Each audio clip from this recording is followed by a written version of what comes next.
Today on Doomed! The far right just can't seem to get enough of pinning really all of the world's different woes on the LGBTQ plus community. And on this episode of Doomed with Matt Binder, we will be talking about their latest anti-LGBTQ panic. And that is, of course, one you might have heard of, the recent monkeypox viral disease outbreak. And joining me now to discuss this, let me pull myself up on the stream and let me pull up their wonderful voice. Joining me now to discuss this is Eli Knesol. They're a writer and investigative journalist who recently wrote a great piece for Left Coast Right Watch, a great outlet. Abner has been, who's the founder of Left Coast Right Watch, has been on this show before. But Eli's here to join me. And their piece is Far Right Media Wants to Pin Monkeypox on LGBTQ plus people. The link to the article is in the show notes on the public Patreon page and right here in the YouTube description. Eli, thank you so much for joining me on the show today. Yeah, thanks for having me. It's something I definitely want attention on, you know?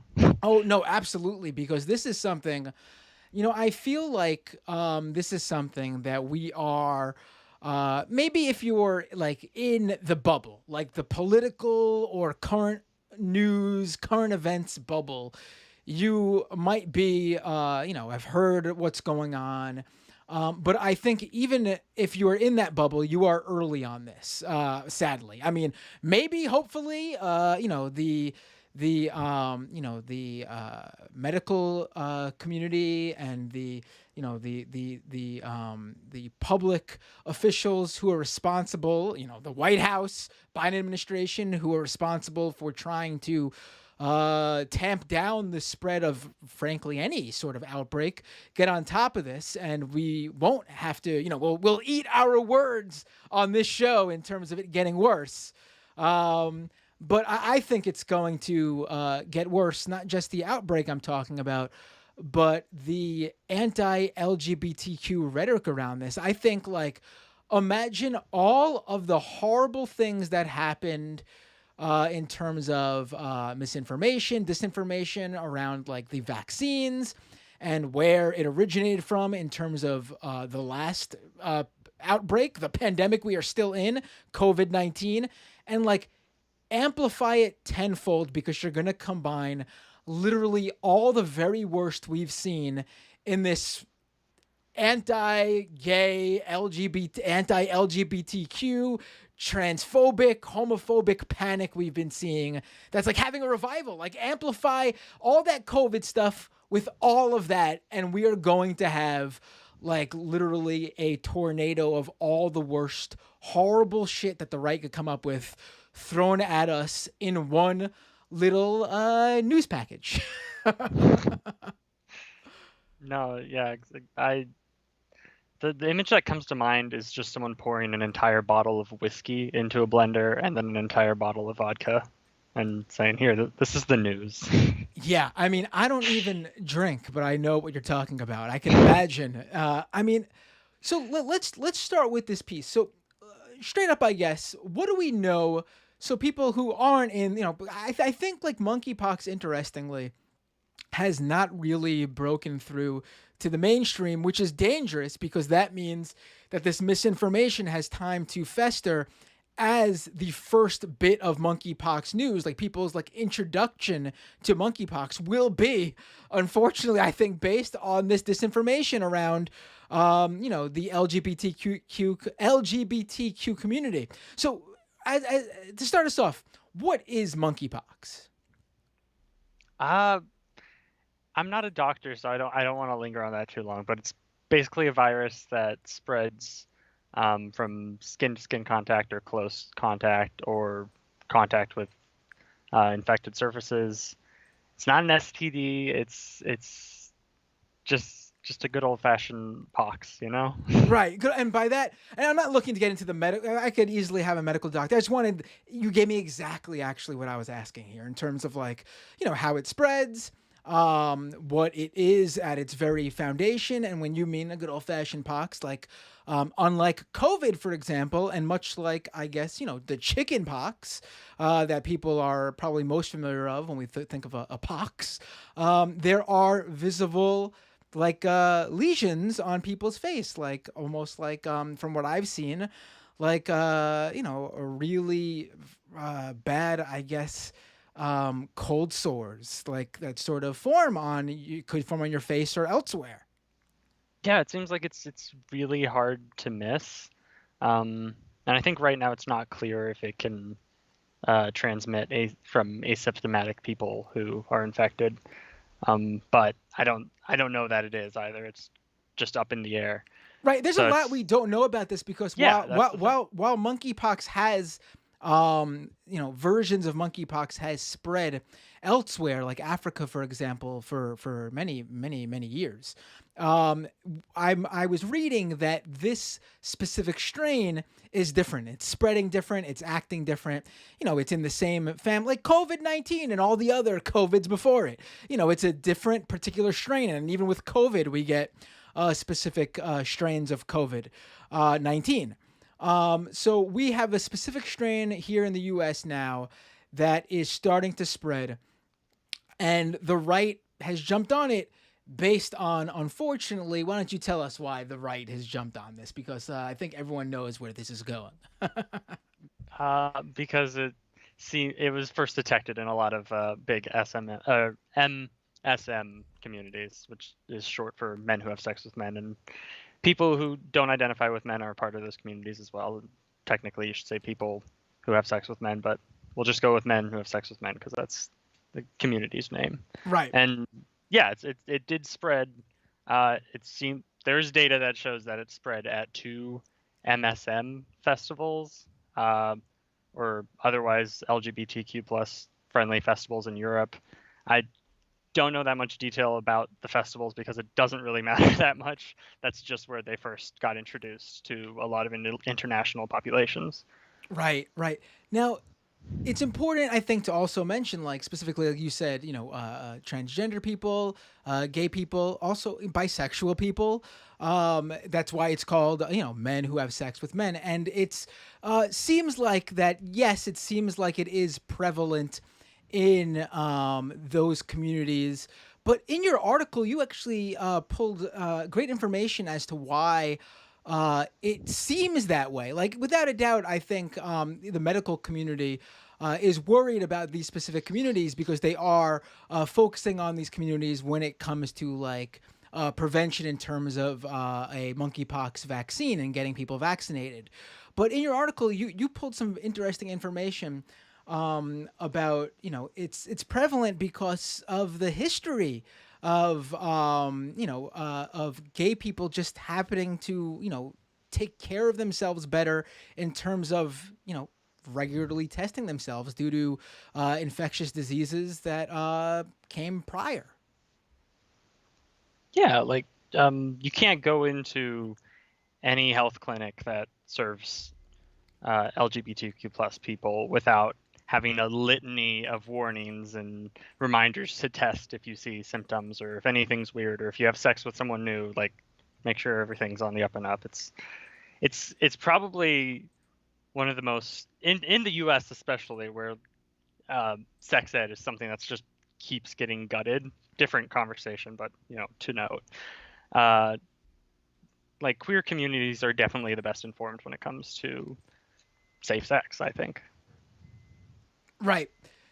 And the history here is interesting too because we're sort of seeing, I guess, something that's in line with what we saw back in like the 80s with AIDS and HIV, where we were being told back then that this was like a disease that just apparently, if you end up testing that for HIV positive, oh, you must have had sex with a man. Yeah, it was just, yeah, it did.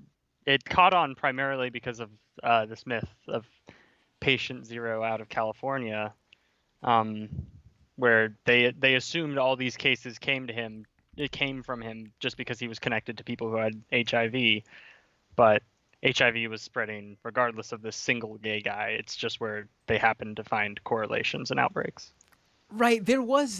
I had remembered reading about this, but in your article you bring it up.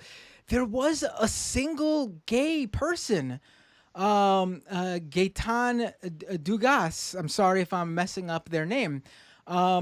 They were blamed literally for setting off the entire AIDS epidemic back in the 1980s, as if again this was something that like he was going around infecting everybody, and he was like the source of it, when it ended up coming out that in fact HIV/AIDS was around years before Dugas was infected himself. Yeah, and it's a strain that was spreading for nearly a decade before he was even on the radar for anything related to HIV. And there's kind of a weird parallel there as well. Oh, fuck, I lost my train of thought.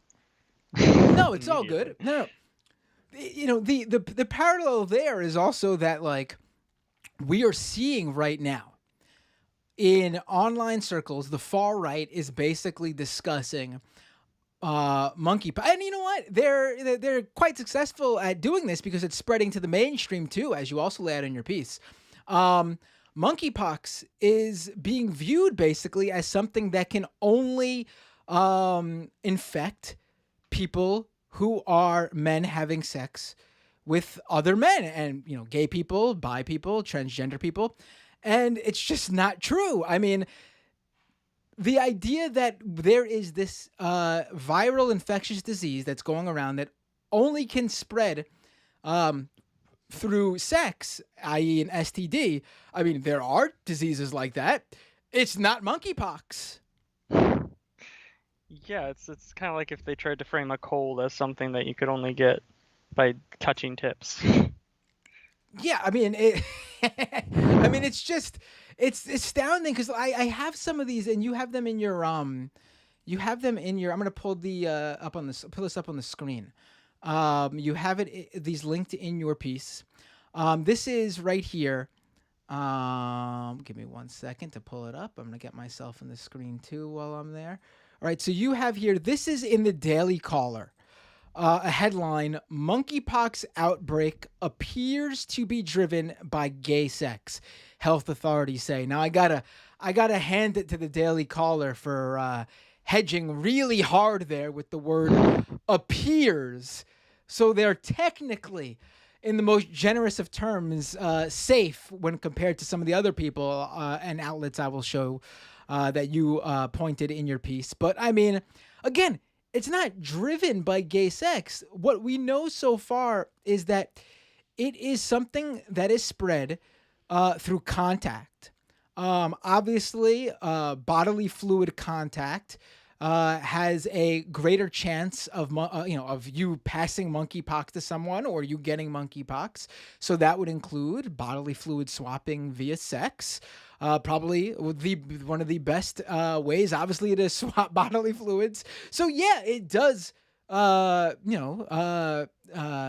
through sex, but also just contact in any way. You could be talking to someone, and a drop of spit could land on them, and if one of them has monkeypox, it could spread in that way. So the idea that it's driven by gay sex, I mean, it's driven by contact, which includes sex in general, including gay sex, same sex relations, but it's not driven by, as far as we know. Yeah, it's unfortunate all of this happening because it's also organic. They were already ramping up anti-LGBTQ plus rhetoric, and they were already ready to harass drag queen story hours or anything else. And then it comes out that a disease appears to be affecting gay people more than straight people, and it was just the perfect fuel to throw into the fire. Oh, it's absolutely it's like Christmas for them, honestly. Like Yeah. this is really the perfect scenario for them. And I'm gonna pull up some more tweets and clips in a second, but I want to stress that again while we're bringing it, and we brought it up, a couple of minutes ago, but I want to bring it up again in this context. The reason why it now appears that it's mainly being spread between men who have sex with men is because, as you laid out, gay people just get tested more often. They're more in tune with doing that regularly because of the history of, for example, the AIDS HIV epidemic. And so they've been instilled it's been instilled in them as a community to take care of themselves when they take part in these sort of activities. There's no way to really know at this point if like the person, like it's the same as like the idea that remember when COVID-19 numbers were going around because more people were getting tested, and like Trump was out there saying stop getting tested so we keep the numbers down. This is the same thing. Like if gay people just didn't get tested, like if gay people all of a sudden were like, we don't care about ourselves based on the history of, what we've been taught to do. If we just stop testing ourselves, then people wouldn't have those numbers to say, this is mostly affecting the gay community. Yeah, exactly. And the self-awareness when it comes to sexual health added with health authorities suddenly saying, hey, you guys might get this fun new crazy disease, you should get tested. Like they would listen to that advice because they were already primed with it. And then they get tested more. Right. Yeah. No, absolutely. Yeah. It's too early. And then use that information. Like this is something that they use now. Like now that there are, there's vaccination campaigns for monkeypox, and you're seeing this. Let me pull up this tweet. This was also sourced in your piece. This is of course, Bethany Mandel, who is probably most well known for her tweet showing her children's horrible horrible face mask during the COVID pandemic, where apparently those poor kids, she made them wear a disposable mask apparently over and over again to the point where it was like disintegrating from like Cheeto residue, and she posted a photo of it. It was one of the most rancid things I've ever seen in my life. She posted this photo, but that's what she's most known for. But Bethany Mandel, conservative, also known for saying how we should, writing an article a couple years ago about how it's time that we befriend Nazis. Literally, that was the headline of the piece. Bethany Mandel, a tweet from her. Now, I don't know what she was quote tweeting here from Viral News NYC, which I'm already skeptical of. I don't know what viral. I remember actually. It was footage of a line outside a monkey or MPV vaccine clinic, I think, or a testing site. Right. But it was just showing the long line, emphasizing how many people were worried about it. Well, not just how many people were worried about it, but obviously how many how many gay people were worried about it. Ooh, wow, gay people in a line to get tested or vaccinated for an infectious disease because they're taking it seriously somehow proves that, like, oh, this is only affecting them. I mean, just mind-boggling stuff. The brains these people have. But here's the tweet for people who are listening to the podcast version of the show. The number of people, this is from Bethany Mandel, the number of people lined up in masks outside to get a vaccine for a virus they'd only get by having sex with strangers. And embedded is a now deleted tweet showing what you just described, Eli. And I mean, the replies here are quite frankly mind-numbing. I mean, this is from Andrew Sullivan, who, when apparently is not measuring skulls, he's throwing his own people under the bus. Andrew Sullivan, who is gay, says large numbers are unmasked, and it is not clear how monkeypox is being transmitted. The men lining up are being responsible. Apart from that, accurate. I mean, no.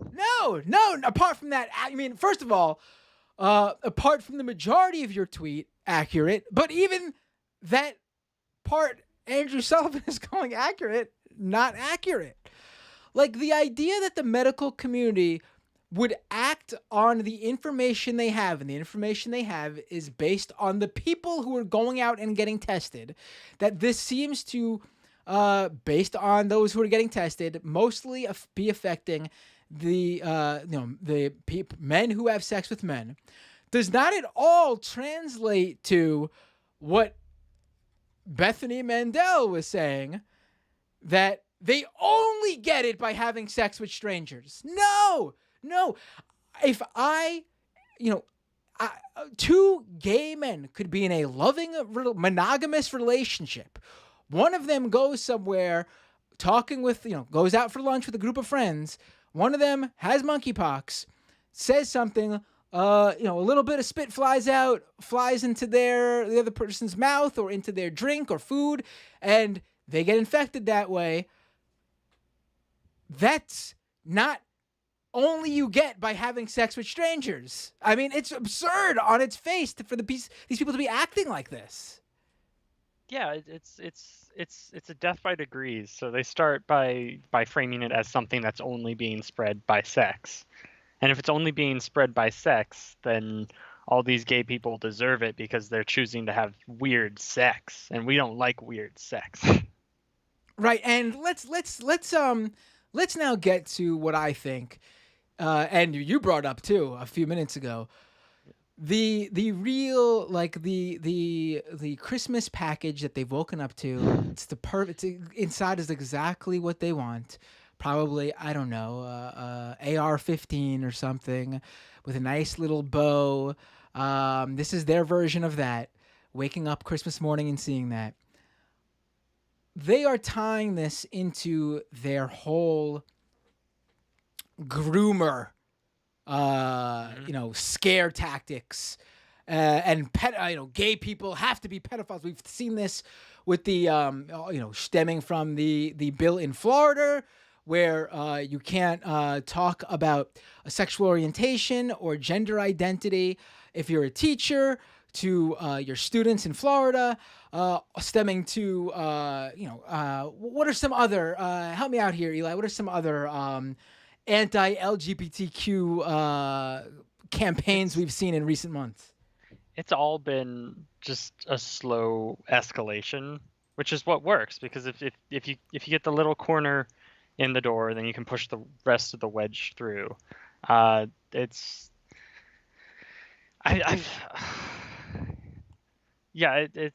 It lines up perfectly with their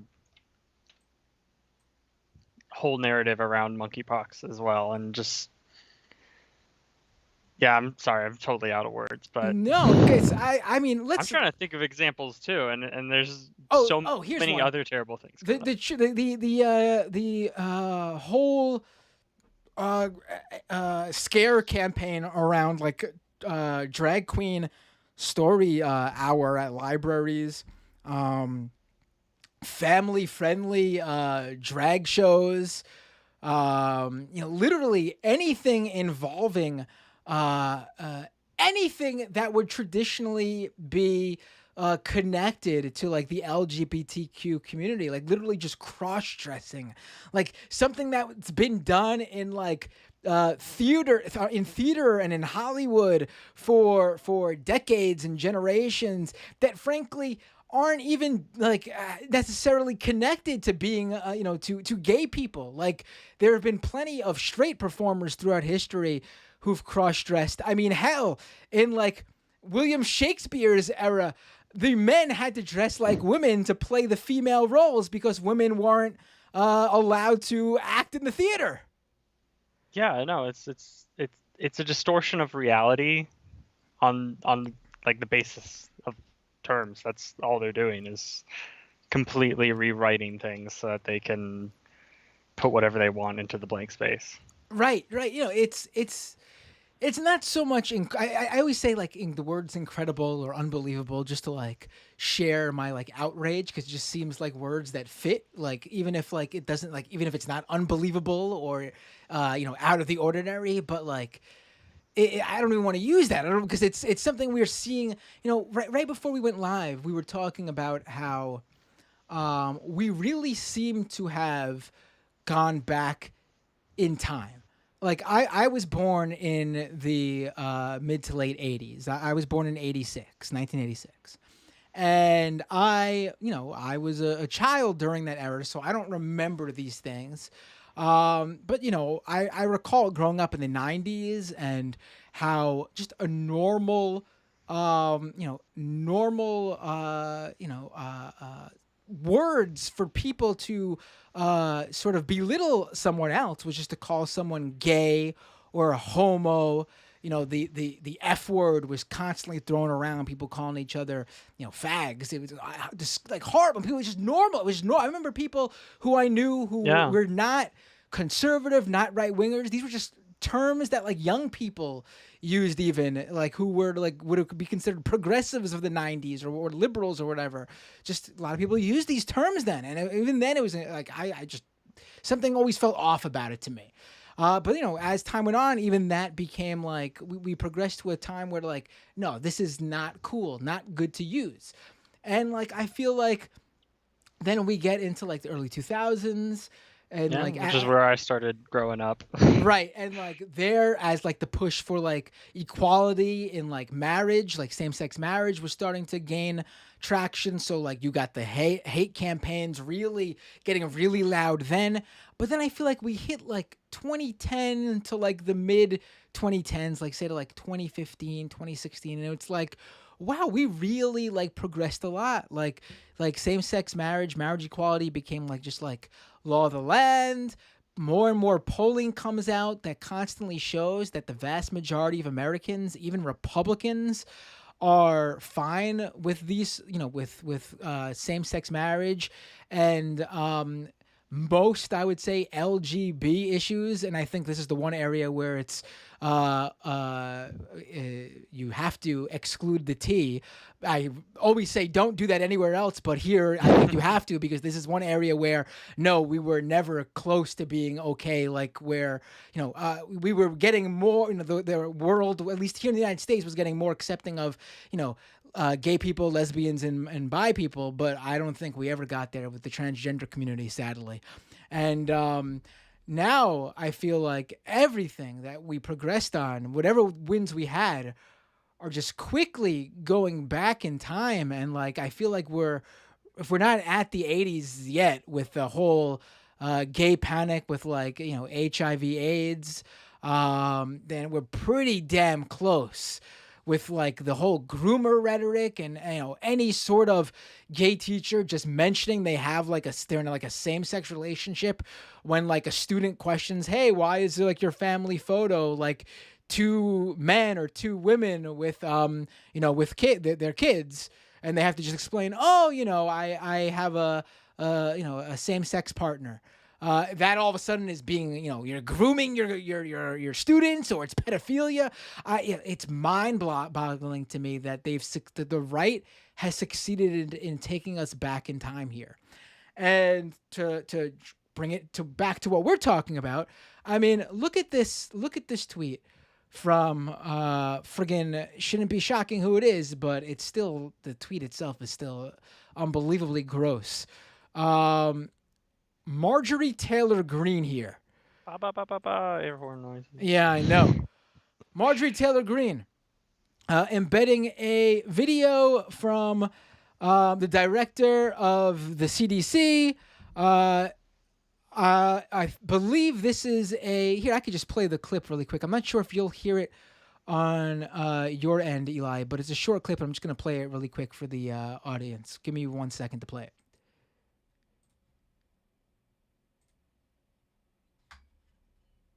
Oh, 1 second. I'm playing it through the wrong output. Okay, this should work now. Here we go. We do have seen now 2 cases that have occurred in children. Both of those children are traced back to individuals who come from the men who have sex with men community, the gay men community.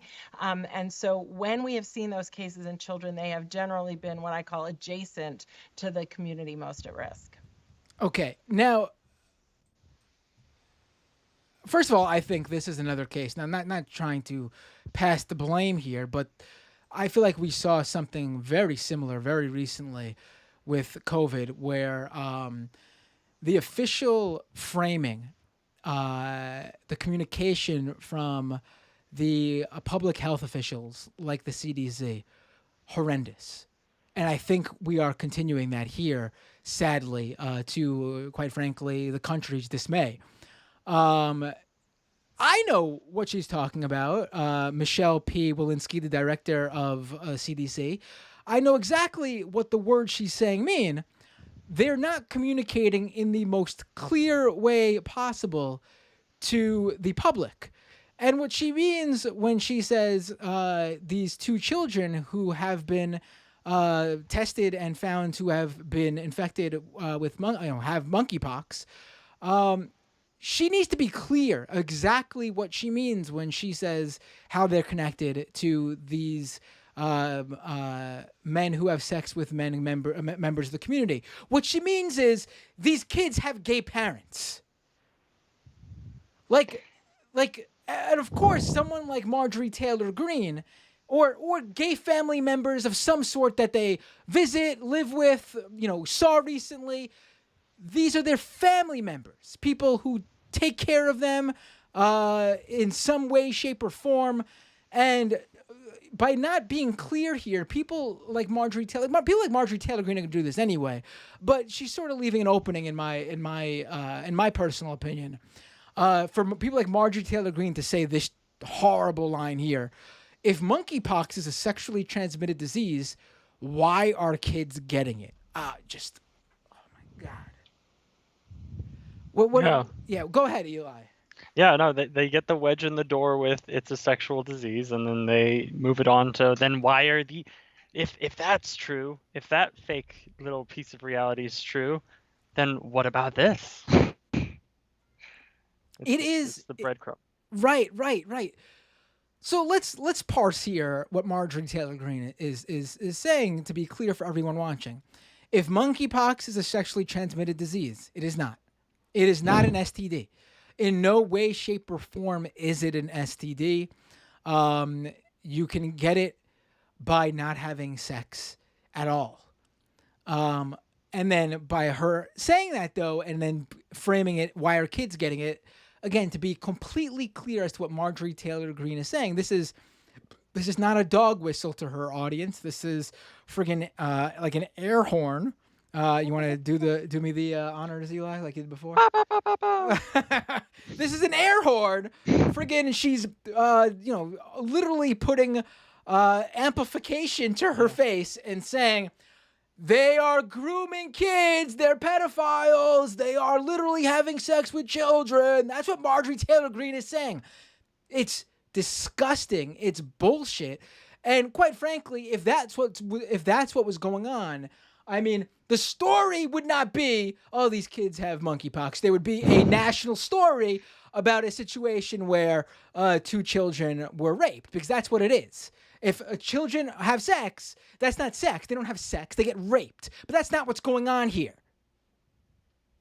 Yeah, I think there's a big brain person term for it. That's household transmission.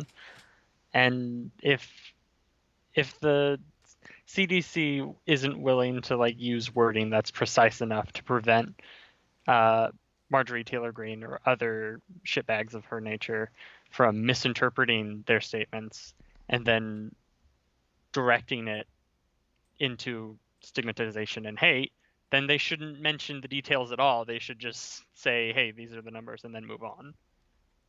Right. I mean, like I mentioned earlier, this was again, I think this is much, well, in certain ways, actually, I think it mirrors it quite well based on how dangerous that early rhetoric was during COVID-19, where the CDC And even Fauci was on TV himself saying, "Oh, masks don't help at all. You don't need masks. Yeah. Stop using masks. You're taking them away from the medical community. You know, doctors and nurses and EMTs at hospitals who need this, and we're in short supply." By saying this stuck with people, and then they come out months later and say, "Oh no, you should really be wearing your masks. We said that early on because we were in low supply. That is true, and we just wanted people to stop hoarding it so that the medical community could have it. But they actually really do help, and you should wear them." And study after study after has shown that they actually really do help.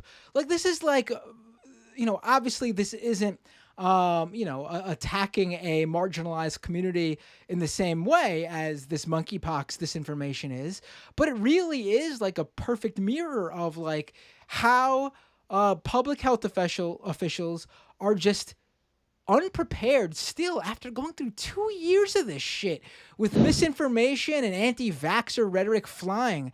They're still wholly unprepared for this, for these sorts of situations. Yeah, they just don't really have long-term thinking when it comes to public messaging and marketing, it feels like. I guess they just couldn't afford the PR officials for it. Right. It seems like something so basic. Right. So, and you have another, this shouldn't be too surprising, the Catholic League,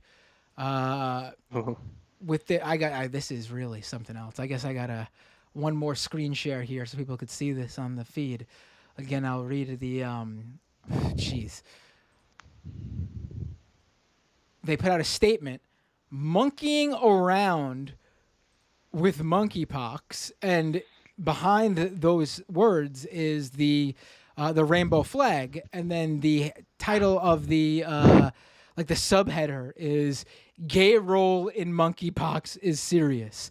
I mean, if you ask me, it seems like very likely what the gay role in monkeypox is going to end up being, quite frankly, is warning people really early about this oncoming outbreak.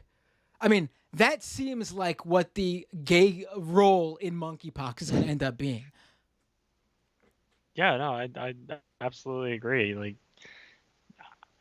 regardless of the early data we had saying that, oh, it's spreading through MSM communities first, that was early data. It's currently not clear still.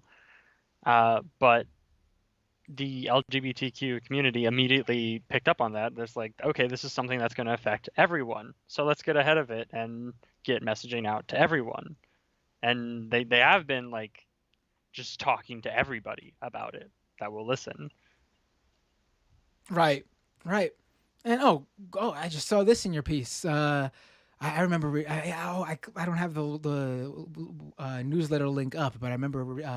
Yeah, Arizona Congressman Paul Gosar was sharing this shit too, which shouldn't be surprising, being that he's a big fan of people like Nick Fuentes.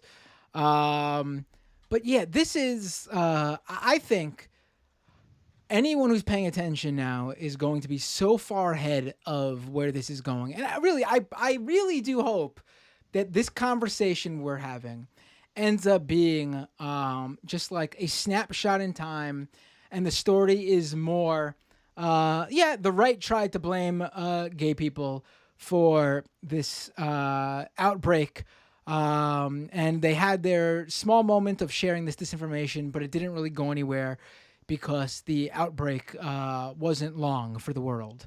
I really do hope that's the best case scenario. Unfortunately, due to our response to COVID, I don't think that's the way this is going. And like the fact that this is it's unclear so far to me, and I believe to you too, Eli, correct me if I'm wrong, if there is like how COVID, you can have COVID but not be showing any symptoms. You could be asymptomatic. It's unclear to me if monkeypox can be carried asymptomatically. Do you know that yet, or is that unclear? Yeah, it's unclear because it seems to have been spreading. There's genetic research that shows that it's been spreading silently. So there's a lot of stuff that the international health community needs to catch up on there. but it doesn't. There's no evidence that it can spread asymptomatically. Right. Like it. That's the bottom line. There's no evidence of that yet. Right. So here we have, just to really lay out for people what the dystopia we should prepare ourselves for if the outbreak spreads and this anti-LGBTQ rhetoric continues to catch on. People were spreading COVID asymptomatically. No one knew if you had COVID at all, even the person who had it. But then also, people who knew they had COVID, I mean, technically, unless they were like really ill in the hospital or showing it in that way. I mean, if you just had COVID, people didn't know you had COVID. You could literally probably go outside and people would just think, oh, you could have a cold or a cough or whatever. There is nothing specifically to designate you as a COVID carrier. Yeah, and we didn't even have tests there, so there's literally no badge that would show that off. Right. With monkeypox, MPV, if you have it, you are, as far as we know, you will likely visibly show it in some way, likely in the form of these like sores, which they could appear anywhere, including visible parts of your body when you're going out, your face. I can easily imagine an absolute dystopian scenario where anyone who shows these visible symptoms of monkeypox is going to be attacked for being not only having monkeypox, but for being LGBTQ. The anti-LGBTQ rhetoric is going, and I'm talking about even like for any like straight people out there who think this is just going to affect the LGBTQ community. Wait till like you're hanging out with a friend who has it and passes it on to you, and then the right's attacking you, saying that you're not only are you a monkeypox carrier, but you're like a closeted gay. Ooh, like this is going to be this could really all foment to be the craziest sort of form of like anti-gay panic we've ever seen in like recent modern years, honestly. Yeah, the elements there are definitely in place for it to get there, and I can also see people refusing to go get treatment or tested for monkeypox even because they'll say, "Oh, I'm not gay, I don't have it. I've never touched a butt." Right. Right. Yes, I've never touched a butt. I like that. I really hope that the country, the officials get it together here. Really, this should be, compared to COVID. It does seem like it's something that we can certainly deal with due to the fact that it doesn't spread through air particles like COVID did, which made COVID extremely viral. It requires, as far as we know, physical to physical contact. And we just dealt with a pandemic, for God's sakes. Why can't we deal with one that's less viral now? Like, Christ's sakes. Yeah, it seems God. like it's a wash your hands situation right now. Just don't lick doorknobs. Right. Oh my God. What are I we want to do? believe that we can handle it. Right. I want to believe. Right. Eli Knesol, writer and investigative journalist. Latest piece is in Left Coast Right Watch. And people can find that website at leftcoastrightwatch.org, stressing the .org there. Far-right media wants to pin monkeypox on LGBTQ plus people. This is a great piece. Very prescient, very ahead of the curve. I think I've only seen literally like one other piece that discussed this dynamic, and it didn't get into like the very specific right-wing campaigns that are already flourishing like yours did. It's really weird because I've been seeing stuff, at least on a local level, since May. Like I've seen local more fascist outlets putting out the city covering up role of monkeypox or role of gay people in monkeypox spreading. It's like, why isn't anyone reporting on this? What's going on? Right. And even as I was writing it, I I was waiting for someone to put out an article of what I was putting together Right. for me, and no one did. Right. You said it, and it made me come in my mind. I want to make this super clear for people as they as they leave this, as they end listening to our interview, our discussion, really. The gay role, the LGBTQ role in monkeypox is the equivalent to throwing up a headline in March 2020, the role of people getting tested for COVID in COVID-19. Because that is exactly what it is. The LGBT community is getting tested at much higher rates for monkeypox in the same way people who were most susceptible to COVID were getting tested for COVID early on. It did not mean it was only. You remember it was called the kids. Well, what am I talking about? The kids on TikTok. You could very well be one of those kids on TikTok if you were growing up in the 2000s. Yeah, I don't want to be. But you remember early on they were calling it the boomer remover. Yeah, there was a lot of rhetoric around this isn't going to affect us because we're kids. Everyone was saying, no, the kids are going to be fine. Let's keep the schools open. And not even considering the fact that the kids would spread it to their parents or anything. Right. And on top of that, there were like a lot of people with comorbidities. Oh my God. But you know what I mean. Of all ages who got sick and sadly passed away due to COVID. And there were also a lot of 50 and 60, a lot of 50 and 60-year-olds who died of COVID. And if you ask me, in the year 2020, when the pandemic started, and obviously now 2022, being 50 and 60 years old is not elderly or old or on your deathbed or close to dying. So the idea that being 50 or 60 and you're gonna get COVID and die, there's a good chance, is just incredible to me. That was just one of the things that ended up coming out of it. The rhetoric on COVID was completely wrong early on, and we're going to see the rhetoric around this being, we already see it, but hopefully we won't get there. Eli, thank you so much. Oh, where can people find you online? I know I mentioned where they can find your piece, but where can they find you online? Feel free to name drop any social media platform that you use and want to share. Also, feel free to share any upcoming work you want to plug or any other work you want to plug. Can I plug people hiring me? Because that's what I need right Sure, now. yes. Go ahead, please. Hire me. Reach out to me on Twitter. Why don't you tell me what you're looking for? It's sort of you're looking to for a full-time writing or journalism gig. Tell people what you're looking for.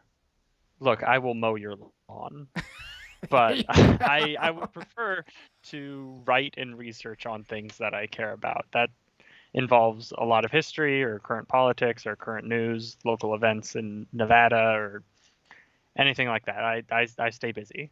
But also I do landscaping, so hey. Oh damn! All right, there you go. How is that? Geez, I don't want to. This is how easy it is to get me going on a tangent, by the way. The people who call in to the second half, my listeners who call in for the second half of the show know how they can literally get me going on for an hour about anything. But how is the landscaping situation in Nevada? I picture a desert. So what is the landscaping situation there? Unfortunately, it involves a lot of rich people who want things that shouldn't be in the desert. Oh wow, that's really I want to do it wouldn't really fit this show specifically, but now I want to do a whole episode on this. This is fascinating. I gotta know about this. Damn. It's usually fountains, and they want really specific species of grass and different bushes that need a lot of water if they're going to be somewhere where it's regularly 110 degrees. Also, don't even get me started on how hot it is while I'm putting all this together. I could only. That means you really got talent. When I talk about Eli's not out there mowing lawns and just watering plants. You got to be really taking care of this. This plant life and the landscape. If you're making it look nice out in the deserts of Nevada.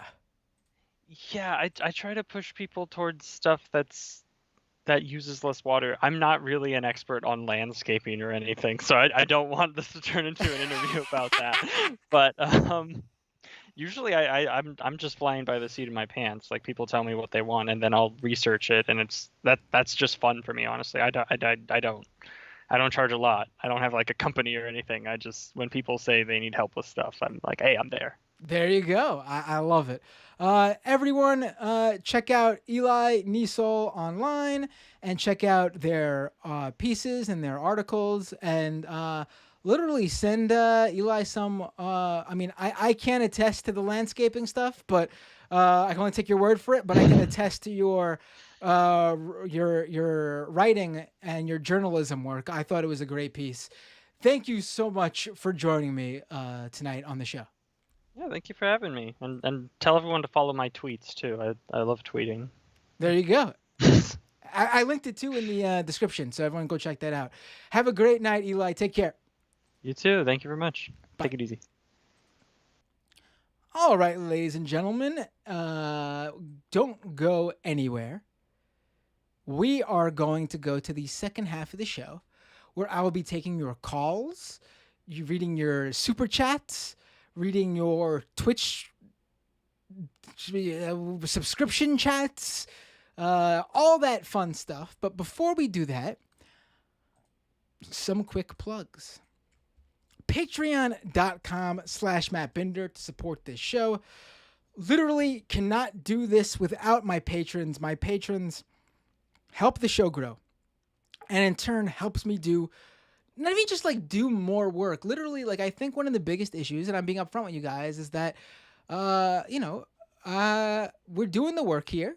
We got Doomed on Tuesday. We got a great guest talking about the right, reactionary movements, misinformation and disinformation campaigns, the crypto-fascist tech world dystopia, various right-wing conspiracy theories. We got our groove going on here. And then we got great calls coming in during the second half of the show. So many calls that I rarely even get to clips anymore. And even, like, honestly, some of these callers are so great, we should be clipping that stuff. And then Thursday nights, we got scam economy episodes with really, on my personal opinion, people who are not getting a microphone really in very many other places, like crypto skeptics, anti-crypto people, crypto critics, who are doing great written work, but literally in a desert of crypto critical video and audio media. Just no podcasts, no YouTube shows. Literally, you guys know if you watch Scam Economy, it's Scam Economy, it's the Crypto Critics Corner. I've had Bennett Tomlin on my show before. Great crypto criticism from that podcast. I think there's a lot of overlap in listeners there, actually, between Scam Economy and that show, which is great. And then that's it in terms of shows that are dedicated to criticizing crypto and trying to warn people. I mean, sure, there's some other great podcasts who do like episodes on crypto. Even that is few and far between, but like Tech Won't Save Us with Paris Marks is one that does some episodes every now and then on crypto. Great show. I think he does a great job looking at the broader tech world. But in terms of like straight up crypto criticism, literally just today, news story today. And again, this is just not, again, the legacy journalism media is doing a good job of reporting this stuff, like straight up reporting. But in terms of like analysis, especially via audio and video, for people who really do mostly consume audio and video, there's not much out there. Just today, Senator Toomey and Senator Sinema, this is across the aisle work here, folks, introduce a new bill today to exempt crypto used in everyday purchases of less than $50 from capital gains tax. Industry hopes this could encourage more public use of crypto. absolutely ridiculous. Absolutely freaking ridiculous. And I guarantee you look into this and you'll see that Toomey and Cinema are getting heavily funded by the new crypto lobby, likely the very same ones headed up by Sam Bankman-Fried over at FTX, the big crypto exchange, the guy who's literally bailing out all the crypto Ponzi's in order to save the industry. The very crypto Ponzi's who fucked over all these regular, everyday, ordinary people who they sold on crazy, over-the-top yields, telling them to invest with our crypto loan scheme. Leave your money with us, and you'll make tons of money. People left their savings, their life savings in some situations with these companies who ended up just running a Ponzi, and all that money is gone. So, I mean, we're doing the work here on the show. Doomed and Scam Economy. Your support helps me bring some people on board to continue doing this work, do even more work, and then what I think is most important right now, getting this work disseminated out there. Really to, cut it up, get short pieces out there so people understand, if they can't watch the, an hour-long interview or listen to the 45-minute calls I sometimes have with listeners, short clips that people can easily consume and get up to date on certain aspects of the stuff we talk about. So patreon.com/Matt Binder to help this show grow. Really appreciate the support from people already doing that. And if you could have the financial capacity to also support this show on Patreon, I would really appreciate you becoming a subscriber. And those people who have become subscribers since the last episode of Doomed, which was that special episode last Thursday during the special live stream episode of the January 6th hearing that was in prime time, those people who joined since then, let me thank Drew F. and Val V. Thank you so much. It was a slow week, honestly, for patrons. But thank you so much for subscribing and becoming patrons. Really appreciate it. Thank you. Also, drop a super chat if you want to give a one-time little monetary gift to me. And I will read your super chats in the second half of the show. And then if you are an Amazon Prime subscriber, you literally are leaving free money on the table. Literally letting Amazon keep more of the money you already give them if you're not using your free your free Twitch Prime subscription, your free Twitch Prime subscription that comes with your Amazon Prime subscription. All you got to do is connect your Amazon Prime account to your Twitch account.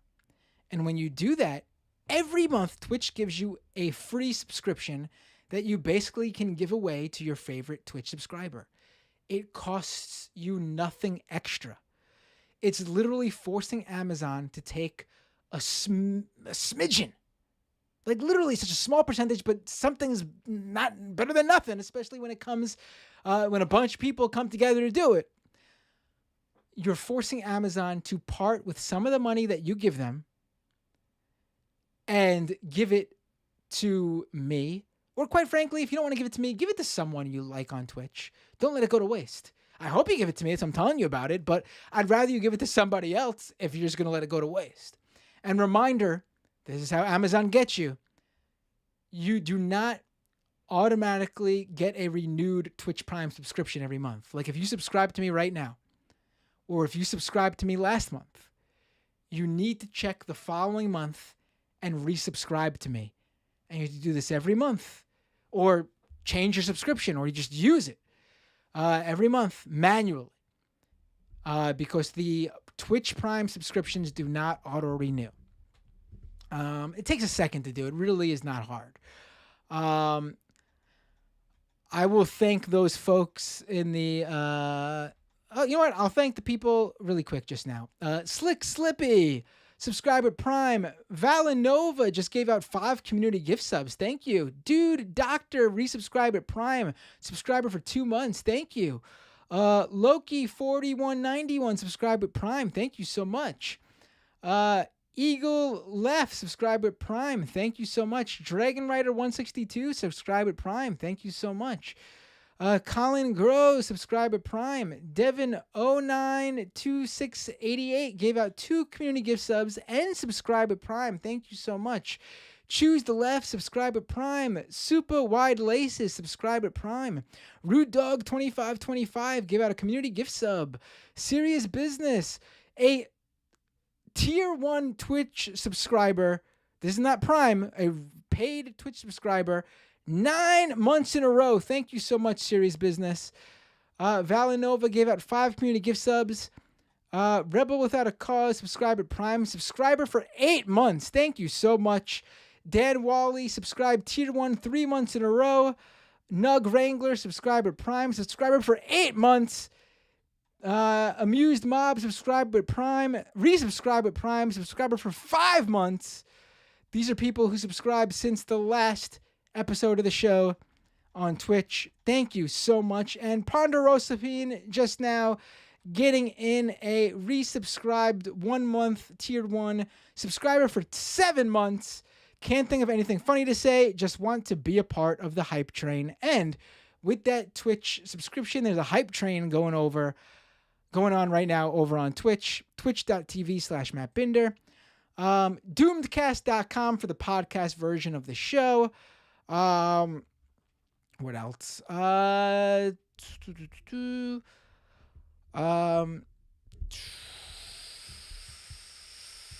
Follow me on Twitter at Matt Binder. Wherever you're on social media, search Matt Binder. Check out Scam Economy at scameconomy.com. Once again, patreon.com/Matt Binder. And with all that said, I'm going to quickly take a minute break. Not even. It's probably more like 30 seconds. Just going to fill up my drink so I'm not super parched and choking over here. Going to fill up my drink. And then I will be back right here on this stream. It's not going anywhere. Taking calls. Just open up Skype. Search Doomed Live. And you will be able to call into this show. Doomed Live on Skype. I will read your super chats. I will read your comments on there. If you're watching on, also for members, for patrons, there's some people told me that the patron members feed wasn't working. There was an issue that I fixed, and by fixed I mean the issue's not there, but it didn't fix the missing episodes. I have to literally re-upload a bunch of members' audio-only episodes onto that feed. Bear with me. It's going to take a little bit of time to do that. Take a few days for me to get those episodes together and find them on my external hard drive that I moved them onto and re-upload them. But I will do it for you ASAP.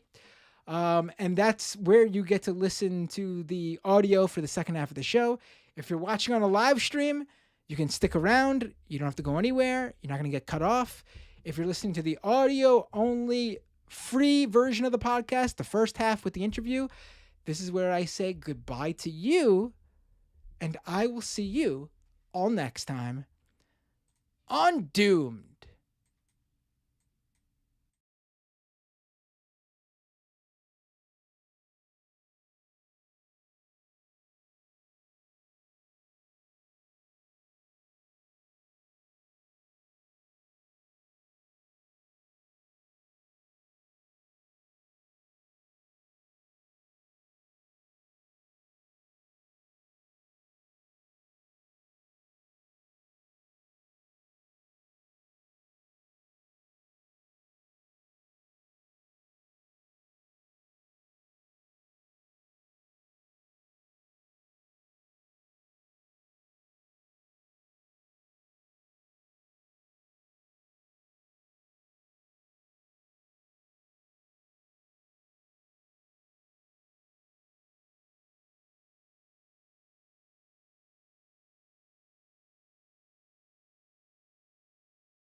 Hello, everybody. We are back. The phone lines are open. Doomed live on Skype.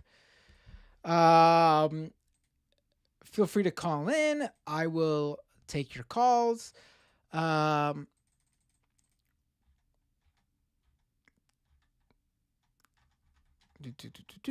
see. Here, while I had some things to talk about too, but while I wait for that, while I pull that up and wait for some calls, let me get to the super chats. Midnight Pizza Man with a super chat. Are the scissors broken at your home? What does that mean? Oh, you talking about my haircut? Is that what you're talking about? Hey, what's your name? Ooh, what's your name? Where you calling from? Hello. Hello? Hello. Hi. This is you. What's your name? Where you calling from? Hi. My name's Jeff. I'm from Massachusetts. Hey, Jeff. Hi. Hey, Jeff from Massachusetts. What would you like to talk about? Oh, this is the worst. I can hear myself. I'm really sorry. Oh, turn down the stream and just listen to the Skype. You can't listen to the YouTube or Twitch stream while you're on the phone. Oh, hello? Hello? Okay. All right. Just on Skype. Okay, great. So what would you talk about? Well, I guess it would be the crossover between, the anti-LGBT groomer, discourse and Nazism. Yeah. So we had we had we had one of those drag queen story hours, and in the Boston area, and they got protested by NSC 131. The nationalist social club. Right. The white supremacy group. They've been around. They've been getting up to nonsense around here, and it's like a networking thing for them. You know what I mean? So like they're so they went outside this. It wasn't a library, but yeah. So they went to this event, and they had a big sign that said pedos off our streets, and they weren't doing the Nazi thing. You know what I mean? They were just trying to appeal to like more mainstream kind of things. You know what I mean? Like Right. more and it's really weird like how many people just accept that.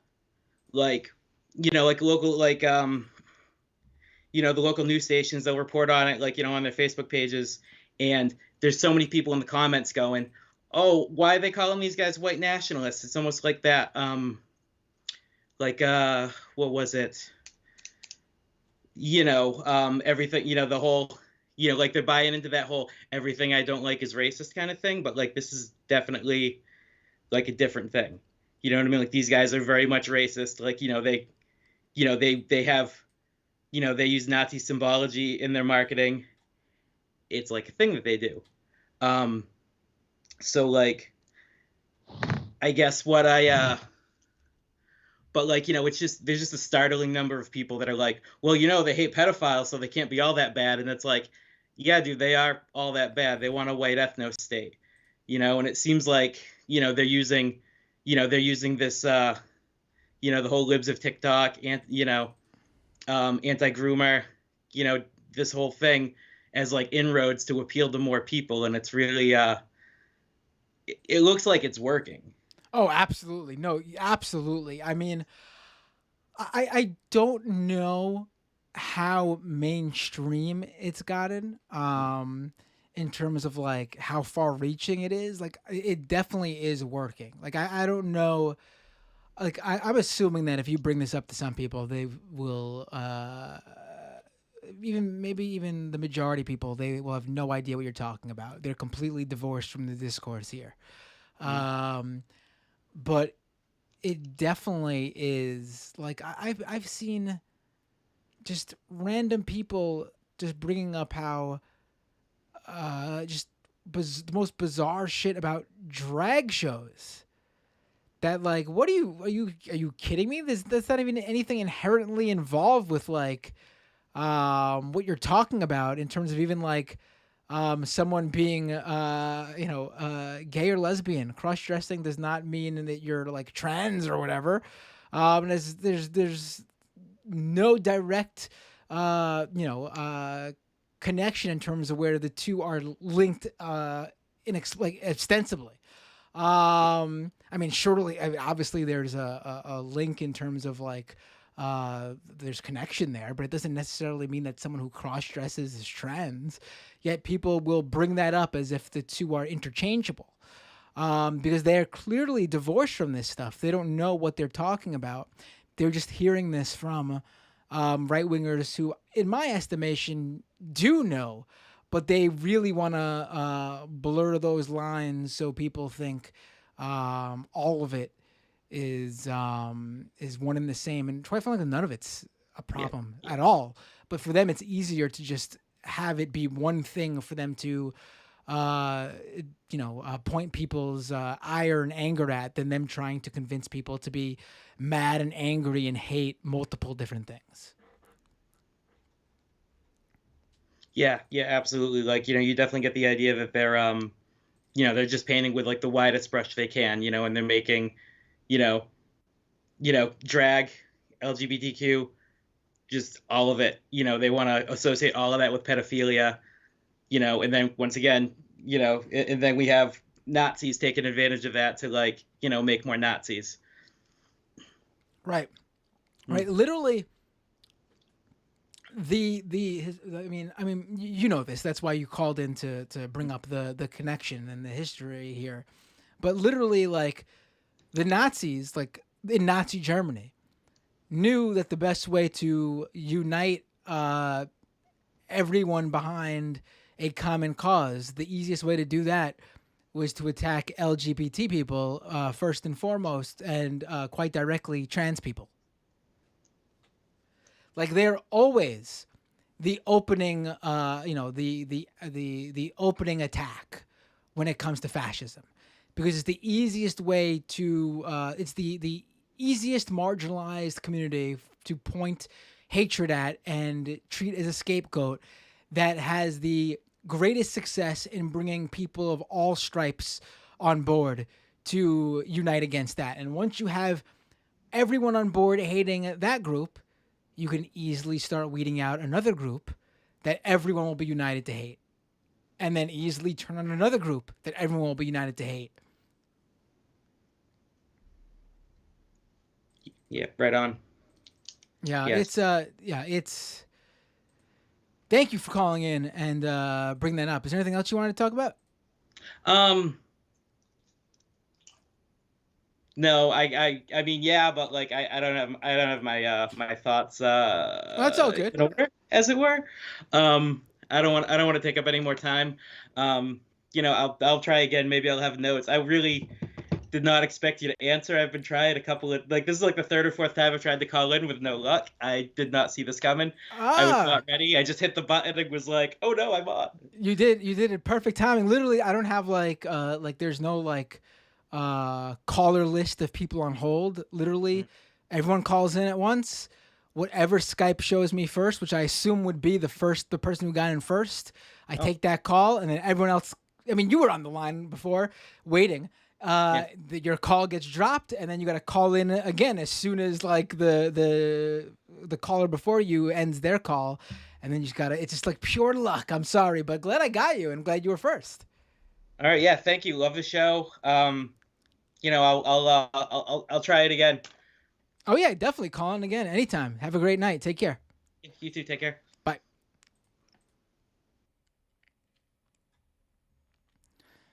All right, let's go back to all right, looks like someone just tried to call in, but Skype let them off. My fun with a $10 super chat. Left is best. Thank you so much. Hey, what's your name? Where are you calling from? Hey, what's up? It's Dave from Jamaica. Dave from Jamaica. I'm doing so good, and it's so great to hear your voice. Your name, I feel like I saw your name the past two shows. I don't know if it was the past 2 weeks in a row or if it was just both at like both streams last week, like the Thursday and Friday stream. But I remember seeing your name the past few streams and being about to like, oh, I just missed your call. Someone came in before you. And then by the time you were like one of the last people, it was like a 4 or 5 hour stream and I was ready to hit the hay and I just couldn't take it. So I'm so glad to be talking to you, my friend. What is going on? Well, first, I'm going to tell the chat I'm going to be very short this time. Watch, hold me to it. I will actually. Lies. Because you definitely have a very interesting group of callers, and I like hearing all of them. So, and I learn a lot from them. So appreciate your callers. I do know I was unable to say much with the memory of Michael's passing. I'm not very good at that stuff, but you know, if anything is, he had a good eye for talent, and he definitely helped bring up the talent around him, but not as a, you know, like a, what you'd say, not like in a skeezy way, because as in a friendly way, because he wanted to elevate people. So that's what I say about Michael for sure. Oh, absolutely. He made me look good. So there you go. Yeah. So, as for what the topic you're speaking about, since I'm also born in 1983, I think we might have lulled ourselves in a false sense of security when it comes to people becoming more accepting versus not. I just think the people who are not accepting, which is usually the folks, at least in my case, the folks in my age group, locally speaking, is they got afraid to say anything. But and you know what? But you know, I think you're I think you're correct in terms of how you are designating it. But I do think even that is progress. Like, if the fascists are scared and they're shutting their mouth and they're not speaking out, then that's progress.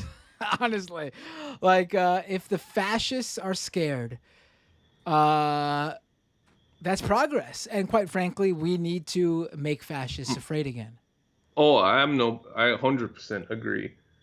But I think what's changed now is I think they realize that there's nobody there to enforce it, right?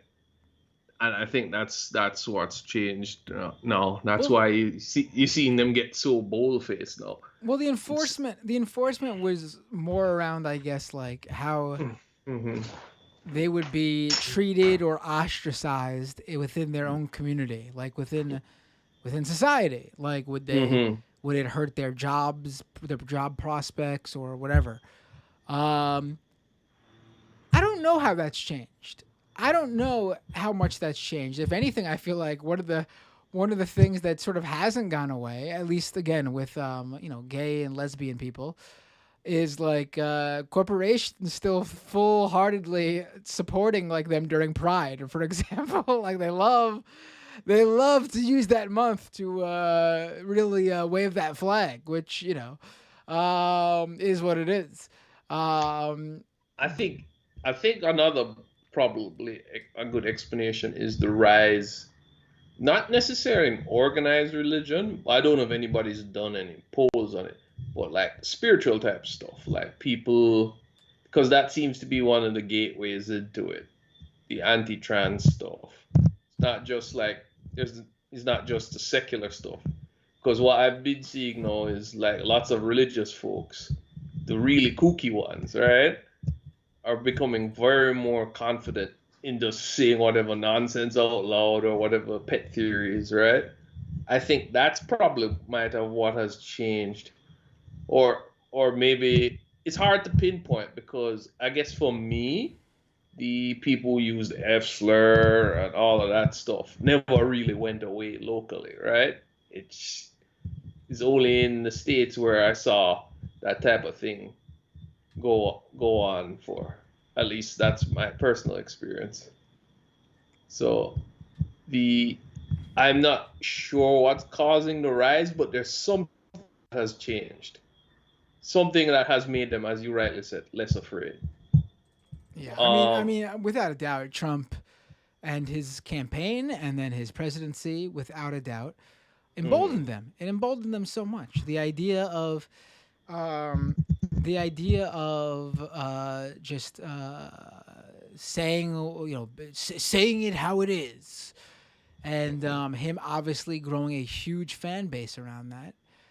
I mean, look at Toilet Paper USA, TP USA, when they had Matt Gaetz on. And what disturbs me about it is the right wing used to have to hide certain things, right? They said the stuff, but they had to code it. Now they don't code at all. And they're not offering anything material. It's just straight up being a hater. That's all they're offering. Like, you saw what he said about people. Matt Gaetz said about people seeking abortion. It's only the uglies or whatever nonsense, right? Oh, That's right. Matt Gaetz. that is the appeal now. They're not even appealing to any lower tax bullshit. Nobody believes that. It's all about, well, hey, join our team and you can get the dunk on people you don't like. Right. I mean, they don't have to sell anything. It is an incredibly short-term audience, in my opinion, that they are appealing to there. I don't see any longevity there. I mean, that's why they're. I mean, that's why they have to jump on the next thing, and it seems to be going in cycles. I'm pretty sure after they had their fill, well, they'll never have their fill with hating LGBT folks, but they'll probably jump back onto black people bad and CRT, and I think this is the game plan. That's all they're going to do. Jump just back and culture forth, war right. stuff. Right. I mean, yeah. I mean, we are. I still believe we are. We are basically seeing a last hurrah from them. They know they are on the losing side. They know they are going to lose. It is not possible for them to win based on the trajectory of how younger generations view these issues, to the point of the generation younger than I and you as well. We're millennials. The generation younger than us, Gen Z, barely even views this as like we sort of grew up during that. Like I was talking in the first half of the show, like how even like people who were friendly to gay people would use the term gay or homo or the F word to diss somebody. I feel like we are the young generation younger than us is so divorced from these sort of things that they don't even view them differently. Like that's also part of the reason why the right is so afraid of this stuff, because like, listen, millennials are very open to this stuff, but we were definitely not, at least my age group of millennials, the older millennials, we weren't so experimental when we were younger or open about like gender fluidity. And now you literally have we're kind of sitting, I wouldn't say sitting our ways, we're not very adventurous compared to the younger kids now. And now Gen Z, and I honestly, and I'm not saying this like because I'm like knocking it, I'm saying this to show that I'm out of touch, and good for them for being so open to this stuff. They are so open with like their gender identity that there are all sorts of terms that, quite frankly, I'm not even familiar with. I'm familiar with like some of the more mainstream ones now, like pansexual and things like that. But I mean, good for them. And the only way that that's a thing and becomes just so normalized among Gen Z is that they don't even view it as a big deal. I mean, maybe there's a danger there because they don't know what could happen that people like you and me are currently seeing and trying to ring like that warning bell about what's going on with like the groomer and pedo rhetoric.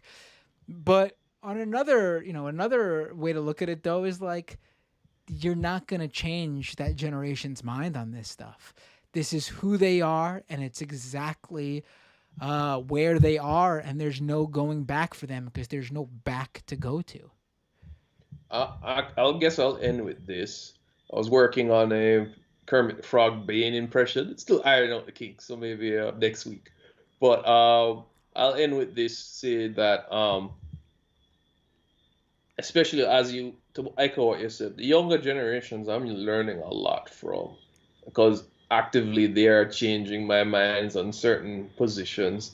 And I would say it would start with guys like you, even though you're not much younger than me. But you guys are doing way better than a lot of us 80s kids. we're kind of lost. So keep up the good work. I think, listen, I think the millennials, honestly, these battles were fought, and like the rhetoric around it was shaped by the millennials of the Obama era, quite frankly. I mean, I'm not saying, I mean, every generation has their social justice wins, obviously.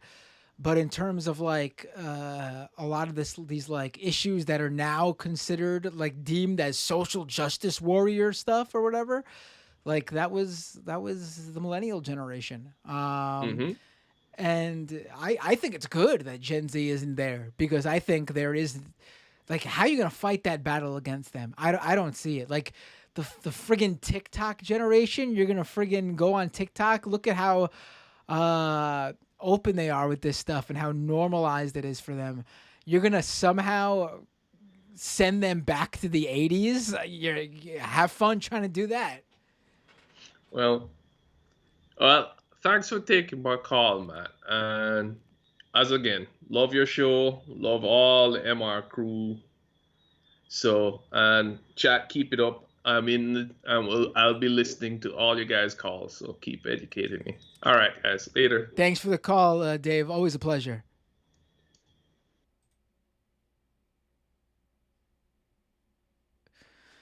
All right, let's. I would love if Skype, or if a third party created like a Skype call-in system. Hey, what's your name? Where are you calling from? Oh my God. Right in my ears. Hey, what's your name? Where are you calling from? Hey, Matt, it's Josh from California. How you doing? Hey, Josh from California. What would you like to talk about? So I want to respond to what you said a little bit about Gen Z not going back or whatever. One of the issues I think that... First of all, let me ask you, what generation are you? I am the eldest millennial that you were making fun of a couple of weeks ago. Oh, I don't remember what I was. Oh, right. Were you the exact person who said like you were like January 81 or something like that? Yeah, no, I'm like May 81, but I was making 41, so it's like making a joke about being the oldest. But yeah, yes, that was me. Okay. And, yeah. Anyways, I think it's a little much to sort of put that on them, and it's true with their political views also, and it's just because no one's very fixed at that age. Their beliefs aren't. In interacting with, because I went back to school when I was older, and interacting with people, and this isn't necessarily a bad thing, but like there's a lot of sort of fluidity and shallowness in belief structures at that age. And I don't know, and a lot of it's the age, because you get more set as you get older in your ways, which is not necessarily positive either. But I think there's a lot. I know what you're saying, but I have seen, and this seems to be true, polling that shows that starting with millennials, that's actually not happening. People are not really changing their political ideology as they get older. Because in my estimation, it was never really about age, right? I think people confused it for as you get older, you get more conservative. But I think what we're seeing now will prove that that belief was wrong. That was correlation, not causation. What it really was, and I would love to see more studies around this, is that their net worth is what made them more conservative. And as What I've seen it as is, because I think there have been some studies, is people who are more not liberal, but like left leaning and socially conscious and whatever, tend to vote at a younger age and tend to get a little bit more involved at a younger age. And then once people get stuff to protect, that's when they start vote. Like that's when conservatives start voting. That's when they become more politically engaged. Is when they have shit to protect. right, that would factor into their net worth. Your net worth is the things you own too, not just your. Yeah. I think that's the case. Honestly, what was that? What I was saying is I don't think they become, and I think we're sort of agreeing from different angles, but I don't know that they necessarily become more these kids or whoever ages in becomes more conservative. They just actually start voting. They were always conservative, and they just start voting because now they have shit to protect. Oh, that could be the case too, right? All right, because younger progressives would be more active than younger conservatives. I guess traditionally, I don't think that's the case anymore. I think young conservatives, because they are so few, they have to be really loud and engaged. So they probably since the Obama years, really would turn out. It's just that there's not so many of them. Yeah, I mean, I guess that would be a factor for sure. I think that makes sense. But I think that younger generations, starting with millennials, are not, quite frankly, getting more conservative. I mean, also, I guess it also depends where you grow up.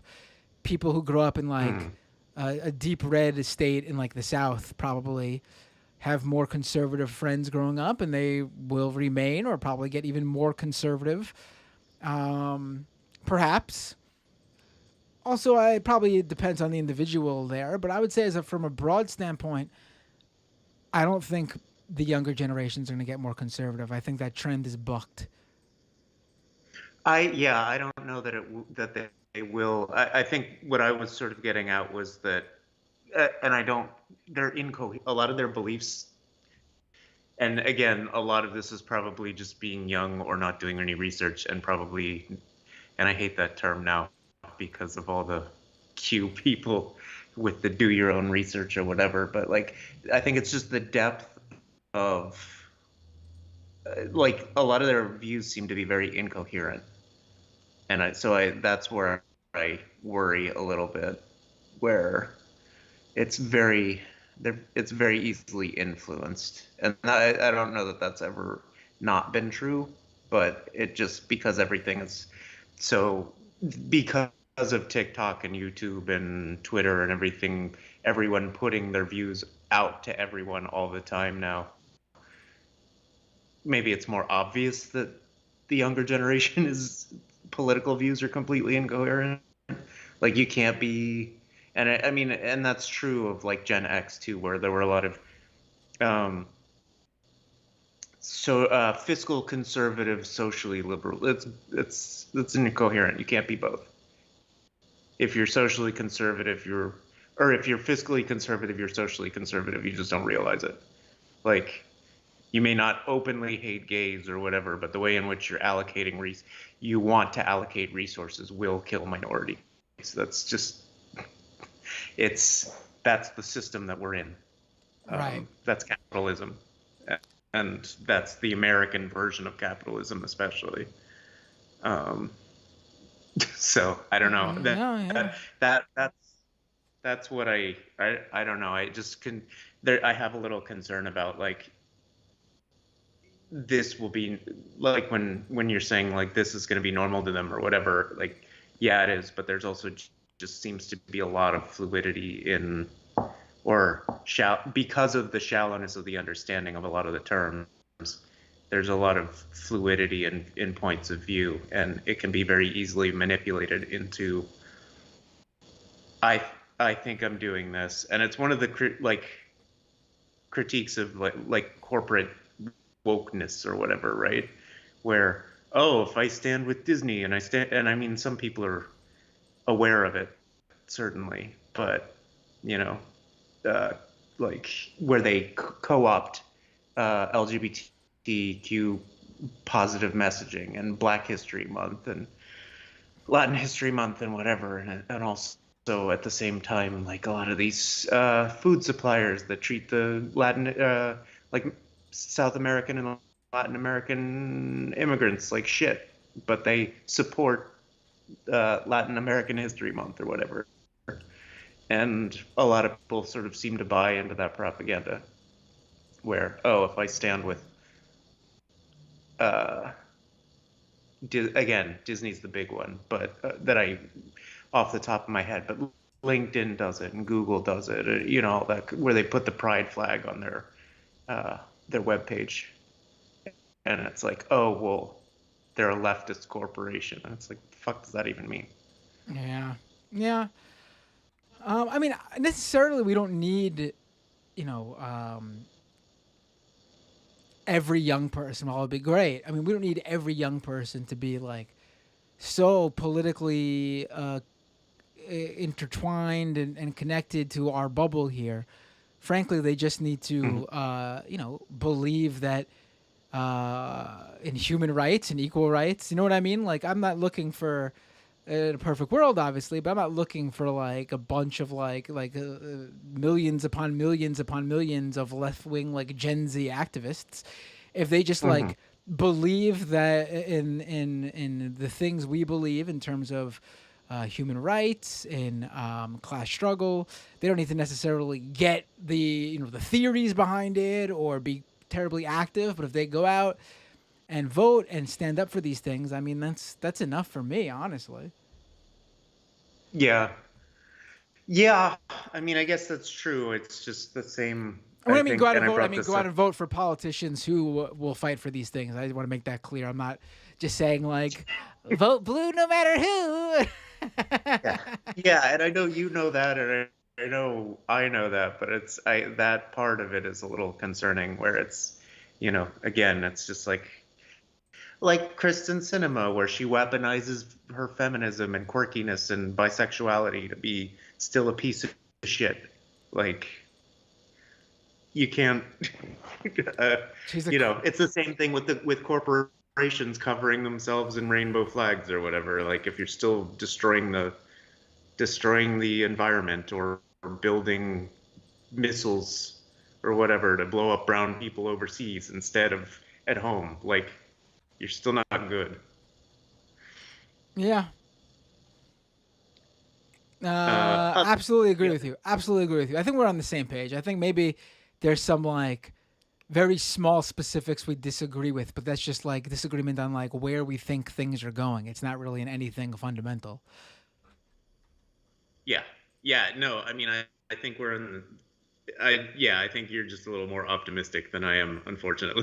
Like, yeah, I mean, I try. I really do. I really do think. Maybe it's because I don't know. As a I don't know if you have kids, but and nothing wrong with if you don't, or if nothing wrong if you do either. But I have two kids, and I think the kids are incredibly open-minded, and the things that these kids. I hear my own 7-year-old just say, just about like his friends and just not even like realizing certain things that like that make them different because he just views them as the same as him. I think it's fantastic, and maybe that skews my vision, but I think that's sort of where I get it. That outlook from a bit at least. no, and I think that's great. I like that there's something that gives you hope, because I don't know, we had another dude spreading like this is the third or fourth time this year that someone in Marin County has been like spreading anti-Semitic flyers all over the place, and like they don't ever seem to. I mean, they arrest the guy, but he gets a slap on the wrist, and it's just like the rise of. It's never really gone away, but like the rise in the number of anti-Semitic attacks and hate crimes and all that kind of stuff sort of has me feeling like unsafe, and I definitely don't want to go live in Israel because that's not safe either. And I also don't agree with the politics, and so it just feels like we're not really welcome anywhere, as history has shown for the last like 2,000 something years. So there's a lot, on my part, there's a lot of anxiety there, and I get. But moving on to a more positive topic real quick, and then I know you want to get to other callers. What do you think the direction of WWE is going to be now that Vince is gone? I don't know. I don't know. I think a lot of people are putting way too much. I mean, obviously better than Vince, but I think the rose tinted glasses for Triple H and Stephanie are a bit much. I mean, people seem to forget that the abuses the abuses handed out by Bill DeMott at NXT were under Triple H.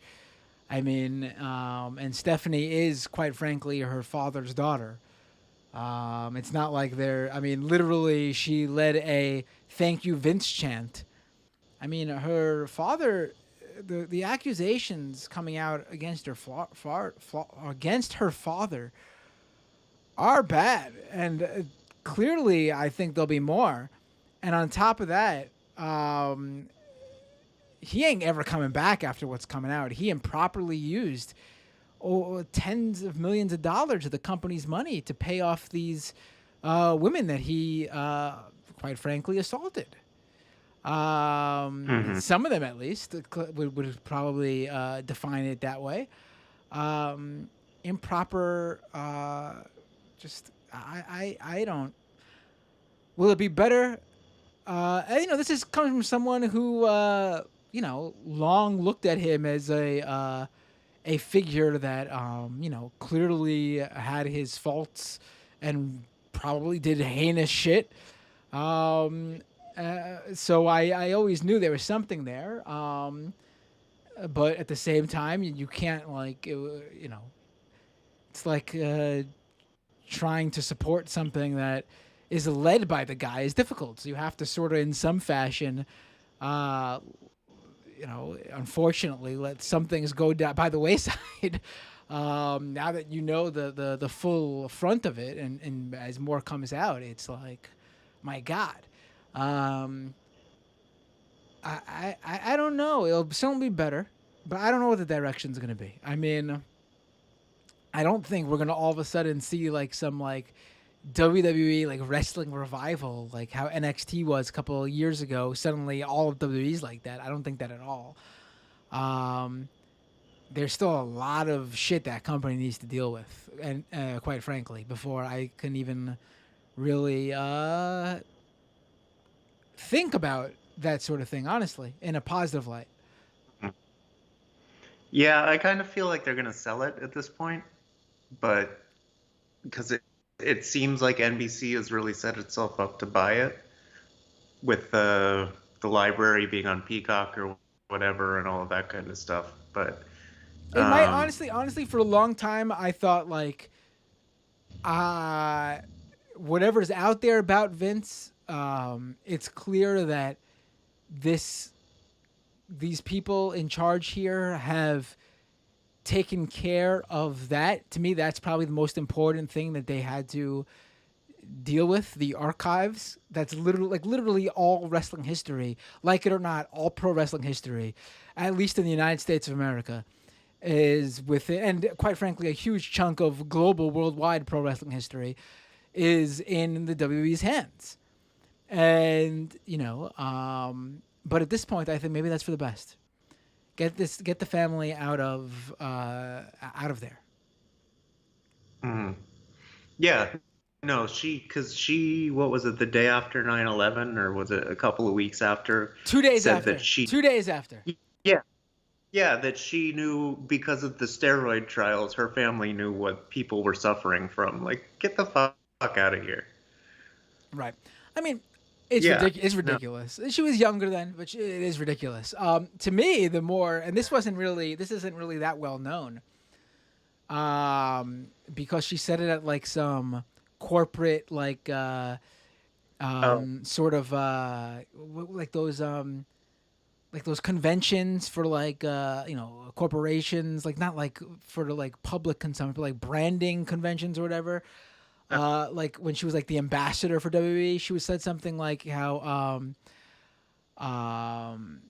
well, not nonprofit, like activism or like something like that. Like activism work was going to be the main way brands define themselves. Like just looking at like doing things like Make-A-Wish as like from strictly a like marketing standpoint. It was just like that. I mean, that was the really yes. Philanthropy is the new branding or whatever. Yes, that's Yeah. what she said. Yes, and it was so gross to me. I mean, listen, is that why they do it? Of course, but to be so like open about it and like share it as like a strategic thing for like other companies to emulate was just bizarre to me.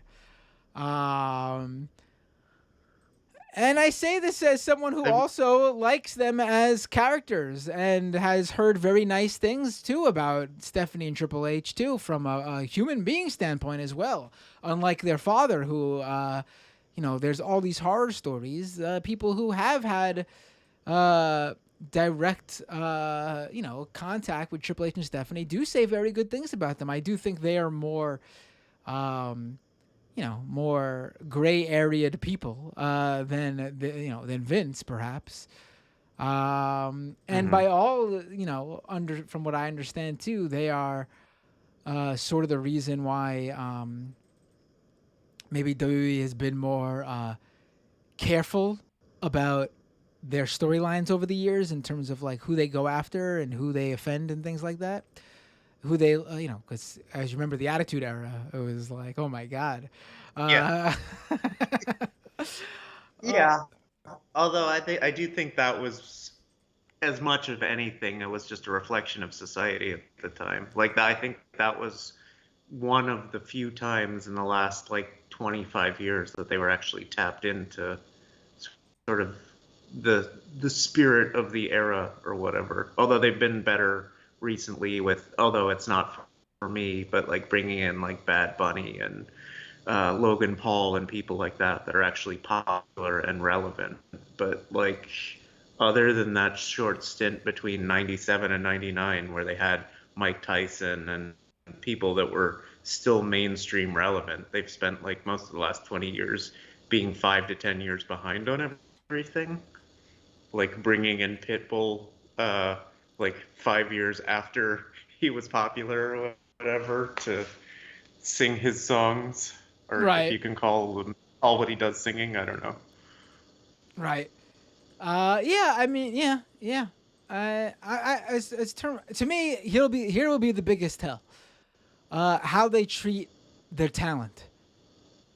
Will they continue to treat their independent contract? Because that's what this is really all about. Like when we talk about pro wrestling and how these companies are, the first thing that comes to mind should be the face, the people who make these companies all of their money. Literally the talent who put their lives and bodies on the line multiple times a week for in a lot of cases, shit pay. How they treat their talent. Will they continue to treat them as independent contractors? Will they employ them?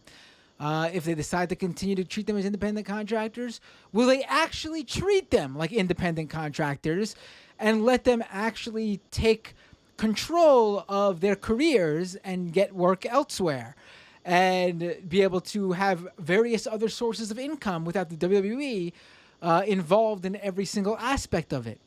Will they provide their talent with health care? If their talent decides to unionize, how are they going to handle that? That to me will be the biggest tell about where this company goes. Anything else is just, dressing. Yeah, Window and dressing. and likeness rights is the other big thing where like right now, like for the 2K games or whatever, where you don't get like royalties in perpetuity.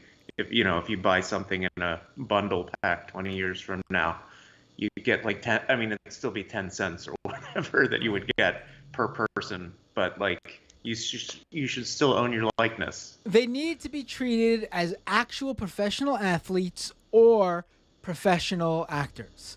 Pick one, but they need to be treated that way. They either need to join SAG-AFTRA and be treated like every other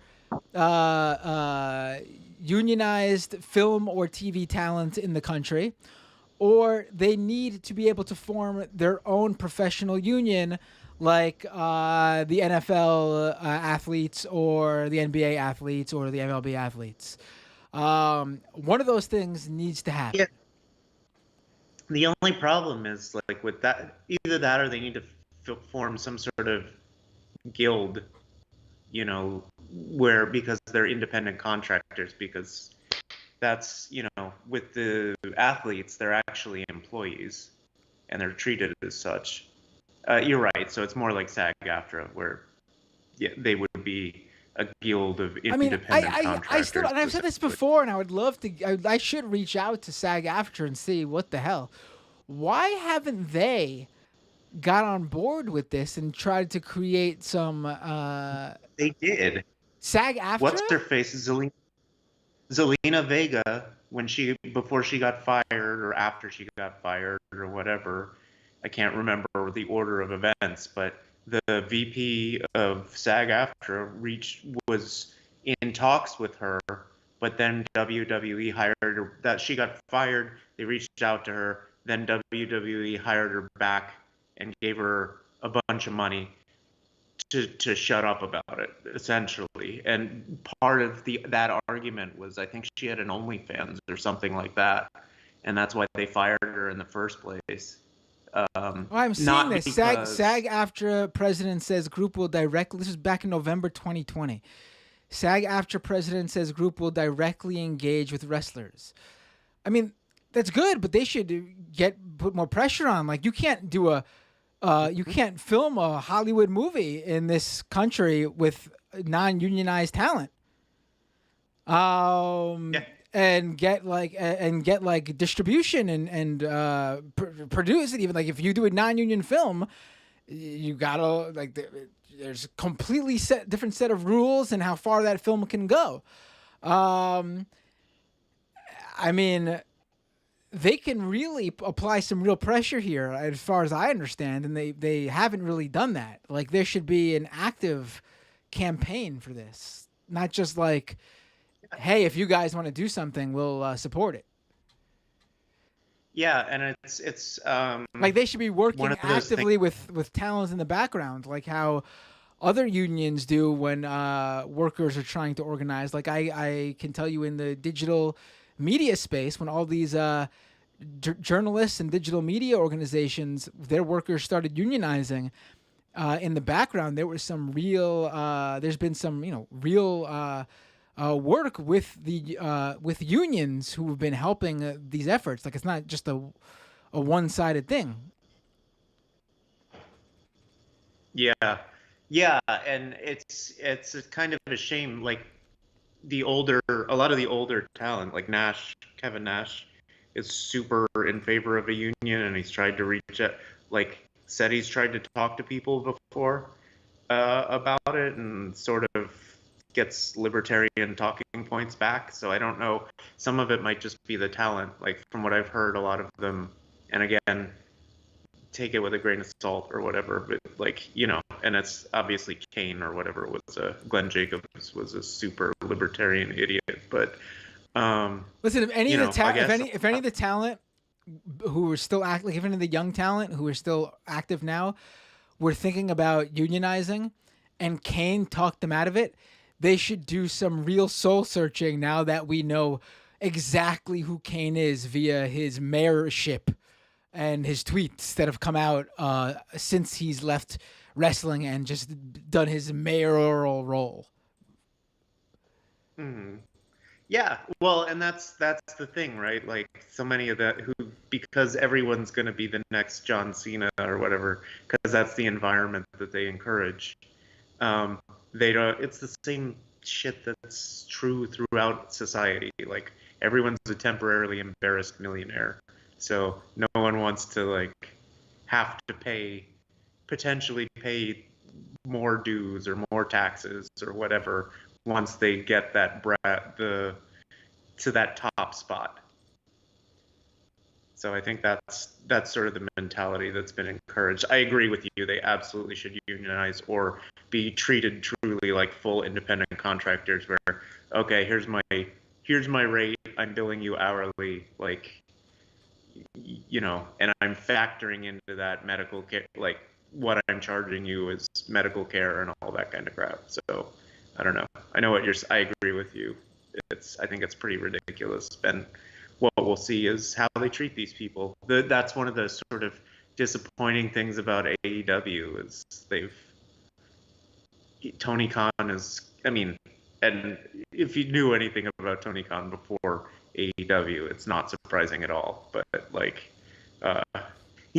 he basically gets booed out of his soccer stadium every time he goes over there. They hate him in England, but they were supposedly going to offer people health care and that kind of stuff, and they've completely backed off of that, except for the like 4 or 5 wrestlers that they made executive vice presidents. All right. I think here's what I think about AEW. I think one of the first things they should do, because I honestly, and as a fan of theirs, I think they're dropping the ball big time. And I think with Vince gone in the WWE, WWE will look a lot more attractive to people who left WWE for AEW, and I could see them easily going back to to WWE because Triple H is in charge now with Stephanie. They need to make that place a better work environment for the talent than WWE, like by leaps and bounds. B, they need writers. I know Tony Khan and Chris Jericho and other talent love that there's no writers. I'm not saying you get a creative team like WWE. WWE's creative team works horribly too in terms of how it all just filters through. Well, previously we just filter through Vince, and Vince would just rewrite everything anyway. But it's clear to me that there is no long-term vision right now for AEW. It is all over the place. There is no overlapping storylines. There's talent, so much talent, just literally directionless. I'm honestly shocked because at first I thought they were doing an incredible job for not having writers and having all this talent. I think Tony Khan has completely overexerted himself. He's trying to do too many things at once. He's literally copying Vince McMahon when it comes to wanting to be part of every little thing in the company, and you just cannot do that in a company that large. He is going to destroy what's good about it by trying to emulate that viewpoint. You cannot micromanage how many hours of TV are there on each week? 3 hours of weekly TV for just AEW. Now he has Ring of Honor too. Plus the YouTube, plus the YouTube show, and then the special events that are like, what are they, like every other month or something like that, or quarterly? I forget which. You just and then you're trying to write alone, just you, all those storylines. Yeah, I know wrestlers have directions for their own characters, but he still has to make it fluid and make it all come together for one solid show. I think he is making a big mistake. And I think you can still let talent control their career, their storyline direction. You can still have talent create their own promos, but you need creative people writers or whatever you want to call them to sit down with those wrestlers and help it all fit together into one solidified weekly program that also builds out for monthly or months long or years long storylines. They are completely dropping the ball here. I honestly think so. I have the wrestling is still top notch. If that's what they want to continue to go by, that's great. But you are in professional wrestling. The great wrestling is only 50% of what's going on there. The other 50% is the storylines, and I think they're dropping the ball on that 50%. Yeah, no, I agree. And I mean, I think it's the same.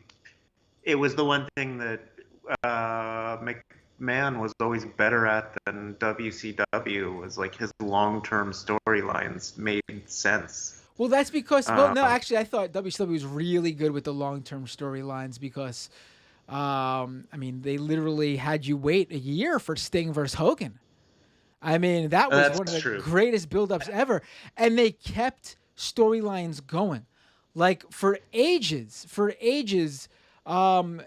like DDP had to watch out for both the NWO and Raven's Flock, for example. Like, they kept these multifaceted feuds going. We don't see that much anymore in either promotion, quite frankly. It's always guy A is feuding with guy B, guy C is feuding with guy D. No overlap. It's like they exist in a bubble. Yeah, that's not how things should work. That's not how wrestling's biggest boom period was. Even in WWE during that period, we had a regular storyline of like Austin versus McMahon, and then those people like Austin, and then people like McFoley feuding with the corporation, and then the corporation feuding with the Ministry of Darkness, and then they combined to feud with other stables, and then DX got in the they had this going on for a long time too.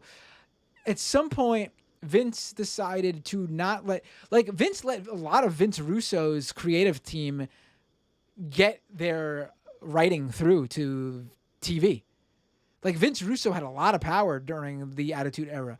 And at some point, Vince decided to just take control of everything. And Vince Russo is honestly not that great of a creative. I mean, honestly, he killed WCW with his terrible creative. Everything's just tits. Right. But it seems clear that Vince McMahon and Vince Russo working together and them feeding off of each other created some great WWE moments. And when Russo went to WCW, he didn't have that dynamic with Bischoff, for example, or anyone else. Mm-hmm. Like, again, the best time period is when it seems like, to me, they were taking input from multiple people to create long-term, multifaceted feuds and storylines. And that's something we haven't seen since, WCW died in the early 2000s. Yeah. No, I would agree with that. I guess they're, I don't know. I think there's been a couple, like that Cena and Orton. That's where they face each other like 30 times or whatever in the late aughts or whatever. But like, that's part of the thing is I think they started listening to wrestling fans too much. Like the online wrestling fans or whatever. But the thing is that I know what you're saying. The online wrestling fans just wanted better wrestling. Like the storylines were great during that period. Wrestling was shit. So I think the online wrestling fans were basically just saying we want better wrestling. I don't think they complained so much about obviously the some of the storylines obviously were way too over the top and politically incorrect, and I'm not talking about that aspect of it. I don't need that aspect of it. I think women's wrestling certainly is one area where honestly, the women's wrestling, both storyline and wrestling-wise in NXT over the past 10 years has been the greatest thing, honestly, in wrestling for me over the past decade. I mean, I think the buildup of Bayley as the underdog who finally did it and won the NXT title is, I mean, I was there at the show at Barclays when she won the title finally. The idea that this underdog, this like literally the complete opposite of everything women's wrestling was about for decades, about the stereotypical model looks, and having to be a character that flaunts your body and everything. Bailey being literally Bailey being a Johnny Ace. Right. I mean, she was basically just like, her whole thing was like she was an innocent kid who just who connected with other literal girls in the audience who were going to the shows just to see her. Like she was like almost like you could put her on like a Saturday morning cartoon and she could have been like a Blue's Clues character or something. And her gimmick was just like she was like truly good person who's just when like that about her caused other people, including her own friends, to take advantage of her. And then finally, just her talent paid off and she won the title after years. I mean, fantastic storytelling and a great wrestler who put on some great matches. And then they freaking bring her on the main roster, and instead of just recreating that same storyline and having her chase the title for like a year or even longer, as that same character, they decided to just fucking let her win the title like literally weeks into her getting there, thus killing the entire point of the Bailey character. Mm-hmm. You can't have her be the champion. You can't have her be the champion. Well, I think they struggled because, like, a lot of their vocal fans, though, were fans of both. Like, people didn't want to see the same story. A lot of very loud people didn't want to see the same storyline again because they already knew who she was. And that was true. I think that was true with a lot of feedback for a lot of the people, where it was like, oh, well, we already know who this is.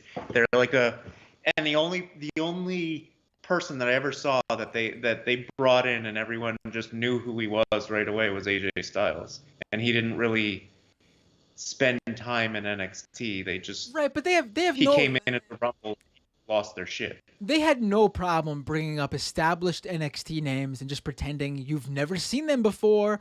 This is a new person, new career. We're just going to give them a whole new name too, even though you've been watching them on TV for the past like 2 years. They've had no problem doing that.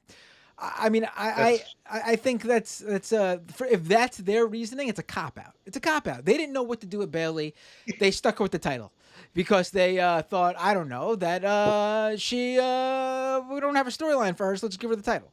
I think it was ridiculous. It totally killed her momentum for me, and I don't think she ever recovered. I think she just became yet another face. Her heel turn over the past couple, when she turned heel, like last year or the year before, I can't remember. The pandemic makes me forget whatever that was. But her heel turn was definitely interesting, but it was nowhere as good as the original Bailey character, which they could have easily recreated on the main roster. But I think people in the chat are now having enough of my wrestling talk. Yes. I appreciate you for letting me espouse these things. And I appreciate the chat for sticking around, even though I'm sure a ton of you had no interest in all the details of pro wrestling. No problem, man. Have a good one. Take care. Bye. Ooh. Whoops. Oh.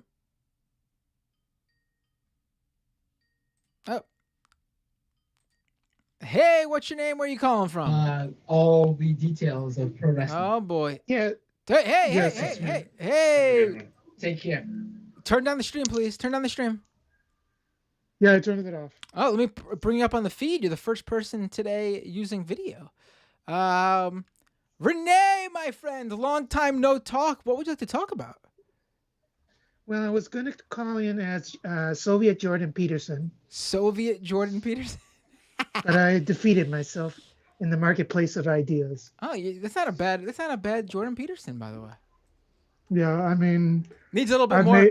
Needs a little bit more like the Kermit the Frog grittiness and gravel to it, but it's pretty good. Come on, Michael used to do this and call it Jordan Peterson. Oh, whoops. Hold on. I'm bringing up the wrong thing here. I'm sorry. Give me a second. Whoops. Go ahead. Oh yeah. Speaking of polemicizing and stuff like that, check out Twitter. I sent you a link to a video where Steven Crowder was admitting the whole trans thing about agreeing with Hitler and stuff like that accidentally. Oh, yeah? And he tried to walk it back. Oh, let me see this. I didn't see your... here it is. If you want, I'll take it offline so you can show it. No. To the younglings. Oh. Let me... hold on. Let me...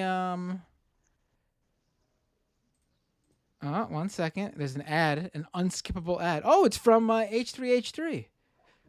Yeah. How long is this? Ooh, 7 minutes long. I gotta... No, you can make it quick. Like it's right in the beginning? It's just a choice. All right, so let's... Yeah, kind of like drag it a little bit and just pick up the choice words, you know. All right, like, let's play... Oh, wait, here we go. Minefield, I can walk. All right, let me play it. You want to jump or you want to talk a little bit? Yeah, I'll jump. Okay, cool. I'll jump. Thanks, Renee, for sending me this. Let's play this. All right. Renee just sent me this from H3H3, Ethan Klein, on Crowder. Let's take a look at this. Let's bring up the audio here.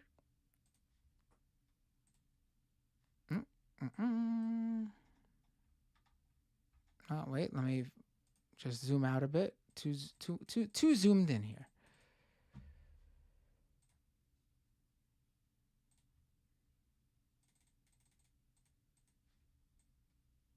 All right, here we go. Oh, I have it on mute. 16,000 were in World War II in general, right? So that's crazy. Yeah, that's. I didn't know it was that high. I knew the number was in the hundreds of thousands. I didn't know it was over 400,000 that were. And by the way, if any of us could have gone back to that day, can you imagine, like, put yourself in Saving Private Ryan, you're standing next to Tom Hanks, and you're like, all right, everybody's nervous, they're throwing up, and you show them a cell phone, like, man, I really appreciate what you're fighting for today. By the way, in June of 2022, they're going to be doing this, and you showed, like, the kid drag queen thing. Like, well, you could have just said this, and we could go to the clip. Well, then we're on the wrong side of things. They would have been like, turn the boat around. They were like, oh my gosh. Well, hold on a second. Oh my God. Right. I didn't see the longer clip. Yeah. Oh, I only saw the shorter version. This is way worse. I know. I rolled it back way earlier because I saw the clip that went viral is coming up. They said, but the full context is actually so much fucking worse. Let's let it ride. Because like he's right in a weird way. Like I don't think he recognizes it because like this is not exactly How did I taught realize in it was Hassan? schools that the Nazis were also vehemently transphobic. One of the first book burnings, like those famous book burnings that they did, was actually the robust medical knowledge regarding trans people in one of the libraries where they had all of this fucking information about like transitioning and like some of the more formative medical research was eliminated in Germany by the Nazis. The first ever book burning was trans material. The Nazis hated gay people and anyone that was neurodivergent at all. Yeah. I mean, gay people had their own flair in the concentration camps. So it's not like they were like specifically like, oh, we're not woke. They fucking hated anyone who wasn't like normal, which is or normal, quote unquote, which is like straight and white. Yeah. And you know, and Christian.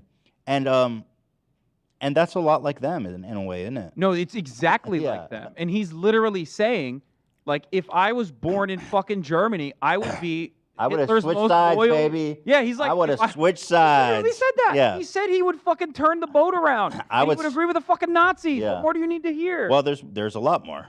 Like if I said something like that, oh my God, dude, I'm Turkish. That's way worse Muslim. than America deserved 9/11. Fuck yeah. But conservatives have so much leeway because they own patriotism, right? So they can be patriotically the least patriotic you can ever be. Man, if I was an American soldier fighting for democracy against fascism, I would have dropped my gun, boy, if I saw transgender youth. I swear, boy, I would have become a concentration camp guard myself. No, literally, that's what he's saying. Yo, like if I saw the Nazis murdering trans people, and I saw, I'd say, give me the switch, boy. I'd say, I would let go Hitler. Let me work that switch there, Hitler. What accent is Ethan? Ooh-wee. Dude. Look at They this, were guys. right. Yeah. We don't believe in everything, but mostly they were right. Yeah, they've been like, so look, okay, Pearl Harbor. He just said the Nazis were right. Yeah. That's great. It keeps accelerating too. Yeah. That Until one's on you, Crowder but- realizes what they're saying and suddenly does. He's like, oh wait, we're not. Yeah, Nazis. what I said, I got a ban. These guys are saying, I wish I was a exterminator in a concentration No, I love camp. that, dude. I love that. Thank you, Steven Crowder, for just fucking putting out this bile every day. Here we Shout go. out to Susan Wojcicki for letting this happen. Yeah, it's part of the agenda. Yeah. But there's the Bay Area over there. This is. Take that area. We Leave were Napa for blaming us. the Jews? What? It was our fault all along. I can't believe that. We This thought is it was the all of us. Jews, but this is actually like really severe. Like I made up these things about the Jews. You're actually doing this. You're actually having 5-year-olds hand dollar bills into your panties. Wait, and hold your on. Pause it for a Kaiser? second. You know what's really funny? Hitler was a bit of an Ameribu and literally like looked to the Jim Crow South and the American eugenics Right, movement right. and like took a lot of note from that. Right. Henry Ford, famous fascist, big advocate for anti-Semitism, but American industrialist, so he's great. So it's true. The Germans did, at least Hitler, certainly did learn a lot from America and how I learned it white from supremacists you, we were. Dad. Yeah. Yeah, the Bracero program. The Bracero Release program the during World Jews. War One is like is the gas chamber like is what Oh, concentration shit. camps and gas chambers. This is scary, dude. Oh no! Let's say hypothetically, I was only using He's 10% getting so much of my stronger, dude. power. He's getting so much stronger. No, we can't. He's too powerful. Somebody trim those eyebrows. It's the source of his power. It's just too much. It's too much. All right, let's blast through this. We're almost there. We're almost to Apologize. the Yes. capstone. Yeah. This is too much. They make the Jews sign a treaty like, okay, listen, we will release you on the terms that you are now the Gestapo for all the drag events. Yeah. Can you imagine the earn this parts where he's like, he better invent like a better light bulb or something like that. He's like, he better make sure that the trans community can go out and have kids walk the stage with him. You better do something like Yeah, that. Earn this Hitler's just like, sacrifice. oh, what is this decadent lifestyle? What? I'm going to paint it. And everyone's like, Dude, their "That's bants terrible." are the He's like, worst what is that, post-surrealism? He's like, no, this is real. It's happening. No, it becomes this. Look, The thing with these guys is that they're not even Crowder and his crew aren't even funny. Like it's not even like funny.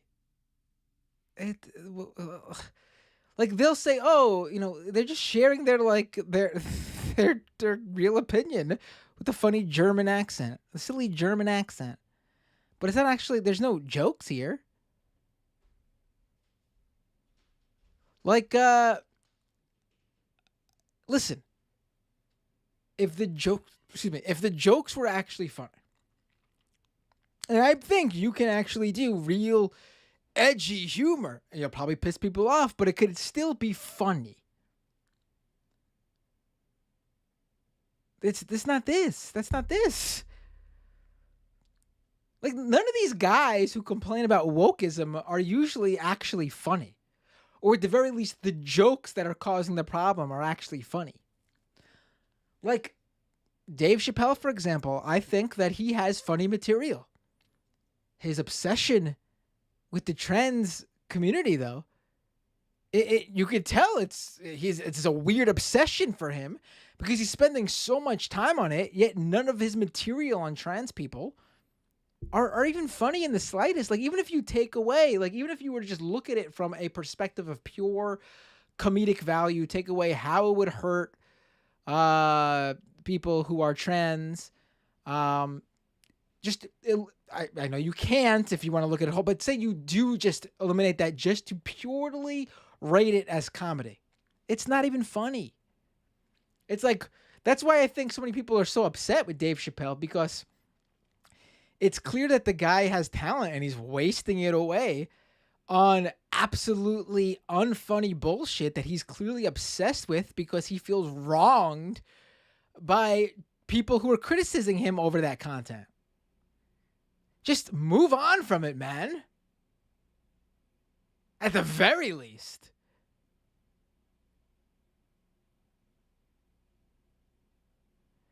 Like, it's so bizarre how I would be, and I mean, I can't think of anything straight up off the top of my head. Maybe like some Bill Burr stuff or something. I I have seen. I without a doubt. Hold on, I'm gonna turn the Skype down for a second. Just one second. I see your call. 1 second. Let me just finish my thought here. I have seen funny, edgy, like going after what is this? Why is my camera out of whack there? Okay, I think I just fixed it. Going after like woke people or whatever, comedians before, like at like comedy clubs or whatever, like real, like politically incorrect, but the point of who they were going after, and also the jokes were actually funny. Like the idea that you just debase a marginalized group as the comedy is really what most people have a problem with. Like, do something actually funny. Say something actually funny. Actually criticize people, whoever you're going to criticize, and be funny about it. All right, I'll take calls again. I don't know how much more I want to take of Steven Crowder.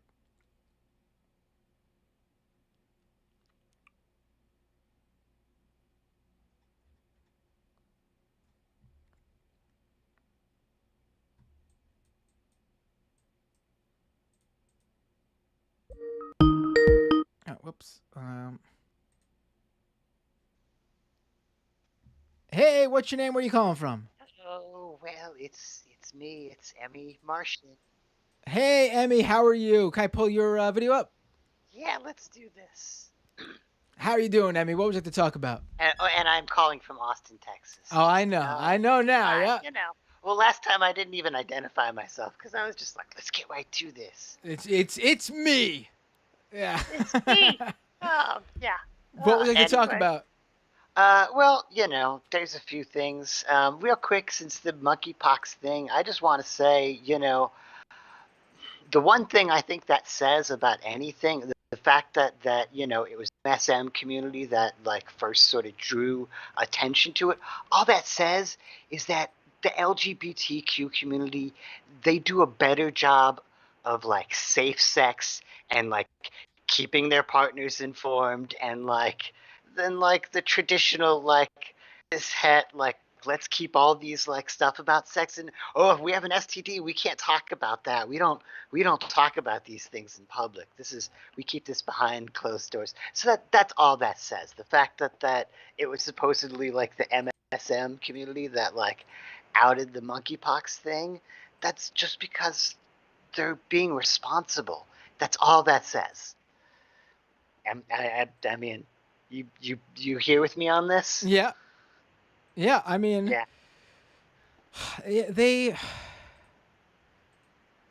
I don't even know what to say anymore about these guys. I mean, it is clear that they are taking advantage of a moment that they are viewing an overlap of two things that are, you know, if either one takes off, it's going to bring the other issue up with it, right? I mean, so there you go. Yeah. It's like they can't go wrong. Two birds, one stone, right? The shitty rising tide raises all ships, I guess. That's in the worst way possible sometimes. But you know what I called to talk about is not that. We were talking about generational stuff, and you might look in the Skype. I sent you a file. I came prepared. You know, you were talking about some generational stuff with the last caller. Oh, I saw that file. And I noticed it's come up a couple times. I want to kind of disprove or I'm struggling for the right word here, but get rid of some myths of what goes on, especially, okay, I don't think the hippies became the boomers, okay? I think that's a myth. I think that's a bunch of bullshit. I mean, hold on. I'm gonna get into why. I'm sorry. I'm sorry. Oh no. It's cool. I'm sorry. I forgot this was doomed with Emmy. My bad. I'm sorry. No, my bad. No, go ahead. I'm joking. I'm joking. Please go ahead. I should have interrupted well, I you. No, mean- go ahead. Okay, well, we'll start with the hippies, and I was going to do this the other way around, but we're going to start with the hippies real quick. And I think that, like, growing up, I saw a bunch of hippies who were old hippies, and they were institutionally, like, they were pushed out of the job market. They weren't allowed to advance.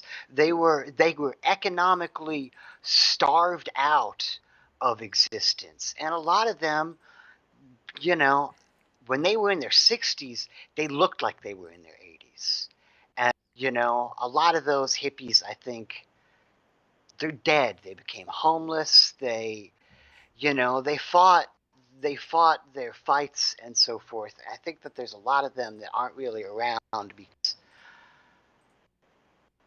you know, it wasn't economically viable. And that was intentional. That was pushed. The CIA hired Timothy Leary to do the whole tune in, drop out thing. That's not a weird conspiracy theory. Both he and the CIA have released documents about that. That's an open thing.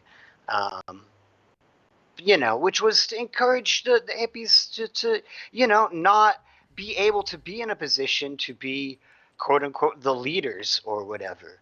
And I think that there's more than one subset of people going on there at the same time. There's the hippies, and then there's all the people who dressed like the hippies. My point is that everybody thinks they're part of the resistance. Okay? Everybody thinks they're part of the resistance. And not all those people who thought they were hippies were the hippies. And the real hippies, they've been they've been marginalized. And you know, I heard you talk a lot sometimes about Gen X and about how, like, oh, Gen X, like, I thought you grew up on Nirvana and so forth, and this and that. And the graphic that I brought here shows Gen Y, which kind of goes concurrent to Gen X. And, like, that's the reality that, like, you know, half the people that were in that time period or whatever, they were already listening to The Cure and Fugazi and Dead Kennedys and you name it when Nirvana hit. When Nirvana hit on the radio, it was more about, like, I also have this, let me see if I can drop it in here, if it'll send to you. This quote from the lead singer of Helmet about how hearing Nirvana on the radio was basically, it came in between Paula Abdul and Bryan Adams, and it was suddenly like it wasn't that, like, new to the people who were listening to that thing, but it was more just that signaled a different a slight generational shift, but that generational shift happened alongside a bunch of people listening to Garth Brooks, a bunch of people listening to other, you know, Paula Abdul, New Kids on the Block, all this other garbage. And there's more than one set of people going on there. And I think even the same still happens with Gen Z. And I think you're right when you were talking about earlier. The Gen Z kids, for the most part, don't care about, like, it's a non-issue, like the gender war or whatever. It's not. It's a non-issue for a lot of them. But there is still another subset, which is smaller, I think. And I think, like, in some ways, generationally, the subset changes. Like, it gets smaller as far as the hate ones go. At least I like to think, or, you know.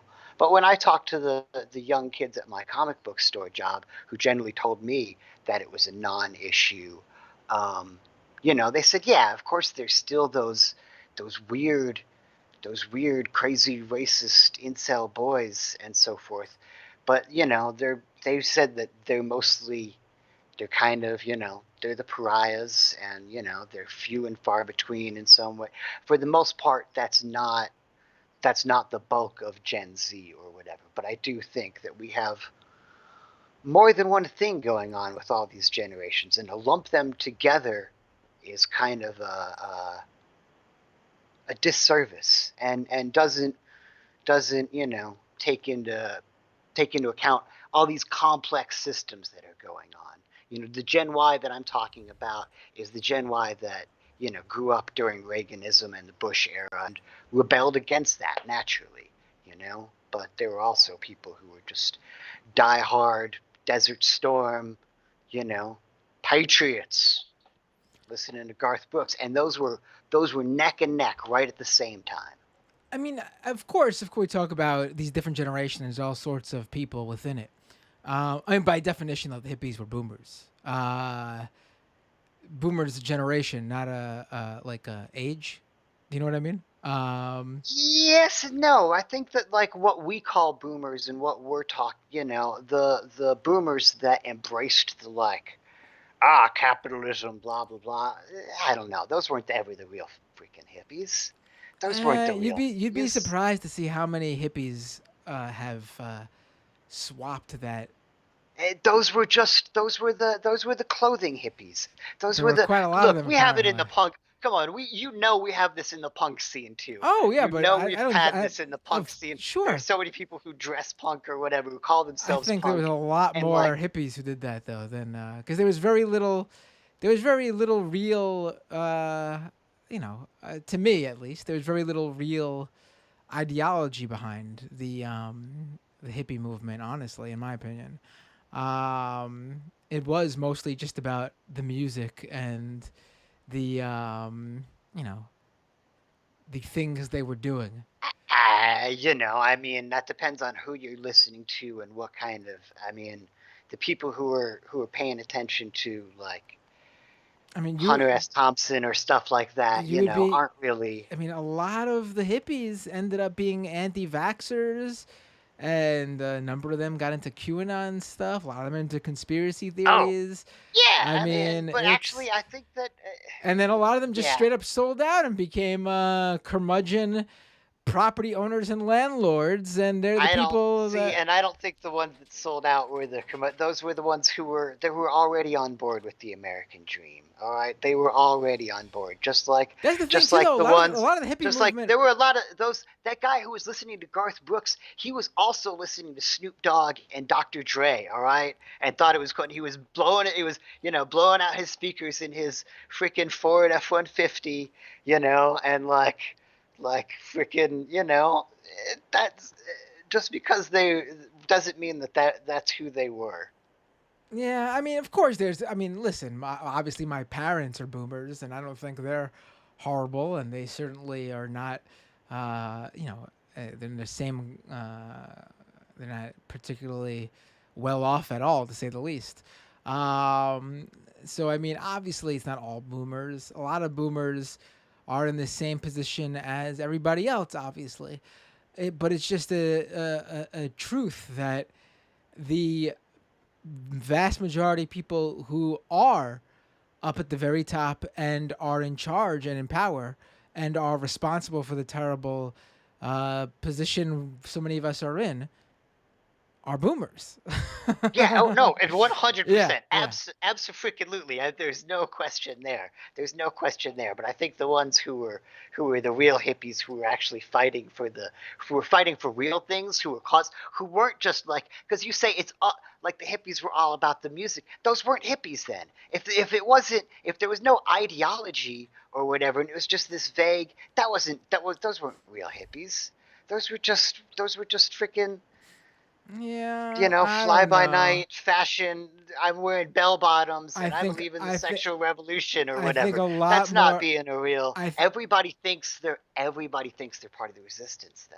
I think a lot more hippies than you are imagining ended up becoming conservatives. A lot. Right, a and I lot. think there's a lot more that just were marginalized out of the system. I don't think more, but I think sure there are definitely a good percentage, but I don't know about more. I don't know. It seems like I felt like as you can tell, I don't have very much affinity for the hippie movement. I think it was largely very bullshit, very much bullshit. I think it was very much caught up in aesthetics. and personal feeling, and not really so much about. I think the anti-war aspect of it was as fairly superficial. But you also have to take into account things like how much the AIDS epidemic decimated the gay population in the 80s. So any gay hippies are going to be a lot less represented generationally because they were killed off through that. Sure, but also that's pretty bad for the hippie movement if all the good hippies were just the gays. Well, I mean, because then I wouldn't really say that was a function of the hippie movement. I would say that was a function of the gay rights movement. Which I feel like if you were a real hippie, you were invested in the gay rights movement and the civil rights movement. Like, I don't know how many of them were, honestly. well, then that's not who I'm talking about. Then I'm talking about the people who were involved in those movements, because those were real movements. They did actually happen.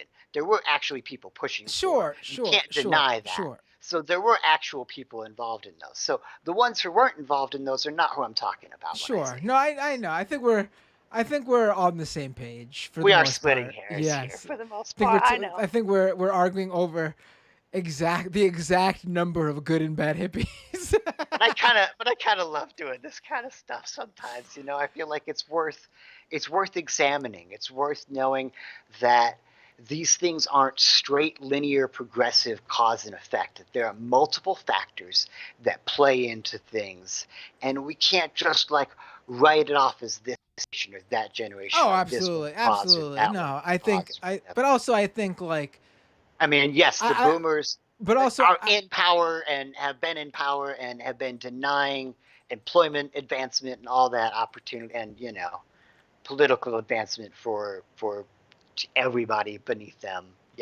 Anybody younger than them for I don't know how long now. Right. It's ridiculous. But also, oh my god, I'm getting tired. Uh-oh, sorry. But also, I don't think we should get caught up in like the when we talk about generations. Semantics when we talk about generational stuff, I mean, obviously not all boomers and not all Gen X and not all millennials, whatever. But I don't shouldn't have to say that every time. I mean, it's the same thing as like when you criticize something that a good portion of white people do, that's, for example, racist or ignorant, and you say, oh, white people, and someone says, oh, white people or something.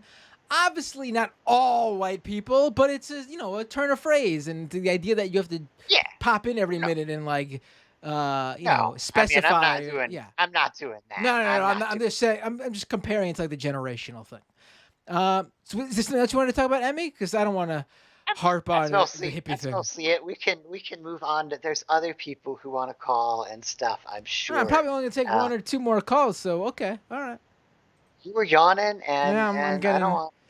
I'm sorry. I'm not yawning because of you. I want to make that clear. Obviously, I was very fired up about this hippie conversation because I will go out of my way anytime to bash a hippie.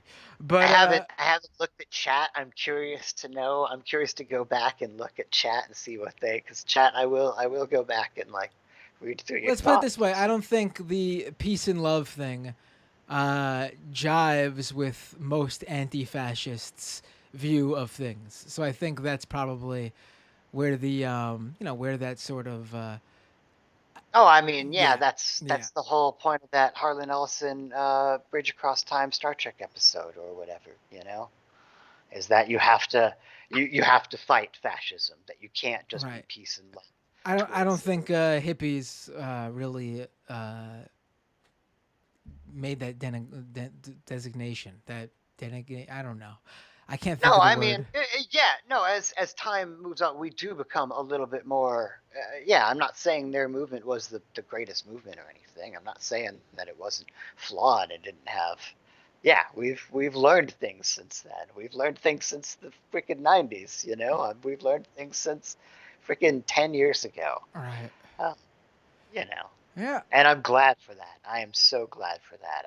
I just never liked honestly, this might also sort of be my own personal dislike for hippies, just straight up. Never liked the aesthetic, Never liked the tie dye. You won't catch me.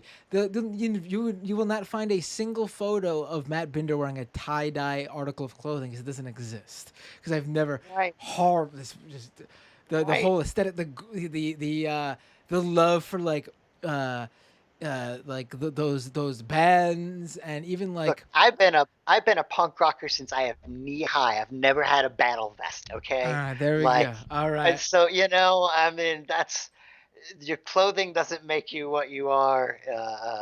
Is all I'm just gonna say there. The bands, I mean, even the bands that came on later and just got like brought into the hippie movement, like Fish. I mean, the Grateful Dead. Oh my God, that's just. Well, you could pick the low hanging fruit all you want. I mean, really, we're talking about Floyd and Sabbath for anybody who really cared about music. Those weren't hippies. That wasn't hippie. Maybe Pink Floyd a little bit, but they don't really fit the music style. I think they were just taken because of the aesthetics of their, I'm just saying. I mean, similar to how I wasn't listening to Paula Abdul. I was listening to Dead Kennedys. Right. I think there were people who weren't listening to the Eagles. They were listening to Sabbath and Floyd and actually trying to make real political difference. But I love you, Matt. Thank you for affording me the time. And thank you, everybody in the chat who's always so supportive. I freaking, seriously, I love y'all. Y'all make my day just all the time. So thank you. Thank you, Emmy. Have a great night. Really appreciate it. And always love when you call in. Take care. Got a good question in the chat. Hold on. Let me take this call. I don't want to miss this. I think might be the last call of the night. Hey, what's your name? Where are you calling from? Hi, Matt. It's Rem from Baltimore. Hey, Rem. Can I bring your video up on the feed? Yes, please. Go for it. Cool. Let's do this. Hey, Rem. What to talk about? Well, I was just listening to Abby and you talking about hippies. I didn't think you as a hippie hater, but I obviously understand your point. But I did have a hippie phase, just to let you know. Oh, you did? What bands did and you I listen know to? why. Oh, well, I was still an anarchist. I still loved rock and roll. I still loved System of a Down. That was like my favorite band of all time. So I didn't really change my music other than just like, I don't know, more folk bands. I started to understand them. Like I heard Leonard Cohen, and I'm like, I'm starting to get why people like it, because then I know why you don't like the hippie stuff. I know why. Because you don't do psychedelics. That or might smoke be weed. part. That might be part of it. Honestly, I'm sure that adds to it. Yeah, that think probably so. has something to do with it. But I'm looking at some of like the bands that are considered like part of, like the Byrds, Jefferson Airplane. I mean. Okay. I like one song from Jefferson Airplane, of course. That's just the White Rabbit song, but that's the only song I really know of them. But I mean, like I said, when you smoke copious amounts of weed, like I have, you start to understand. You start to just chill out, and like you don't want violence. But of course, if it happens, it happens. But I mean, the Beatles were heavily part of that. Yeah, I mean, come on, John Lennon with Even like I'm looking at Brooklyn Vegan classifies this as psychedelic rock, but to me it's hippie music. Even the modern bands in that realm, I don't like all that much at all. I see one band on this list that I like. Out of the Flaming Lips, no thanks. Animal Collective, no thanks. No. Fleet Foxes, no thanks. Grizzly Bear, no They're thanks. okay. MGMT is like the one band I see on this list that I'm like, oh, I like some of their songs. Yeah, they're okay. And you know why I think I like the okay. MGMT songs? Because a lot of their songs have like feels like very like punk or hardcore inspired gang vocals. That's probably why I like MGMT. I guess I don't listen to them enough to know that. Yeah, I mean, it's just not for me. Maybe it is the psychedelic thing. Maybe that has to do with it. If you need to be on something to enjoy it, then I can't enjoy it. No, it's not that. It's not that you have to. It's not that you have to be on drugs. So that's what I'm saying. Enjoy it. That's what I'm saying. I know that. But that's what people like to think, though. They're like, "Oh, you can't enjoy it unless you're on drugs." I mean, or psychedelics. I don't consider psychedelics drugs. Drugs are for sick people. Just saying.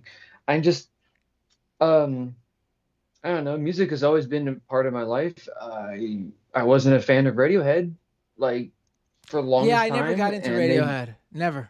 then they blew my mind with In Rainbow's album, fucking brilliant, Mm. masterpiece. And then I've been a fan of Tom York ever since. He's like my idol, honestly.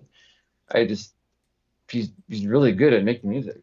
I really enjoy it, everything he does. Like his new band, The Smile, that's more of a psychedelic rock band. You should check it out. I will, I'm, but I don't know if I like I it. think you might not like it, but I think you'll be intrigued, honestly, because it's nice. Because the last Radiohead album was okay.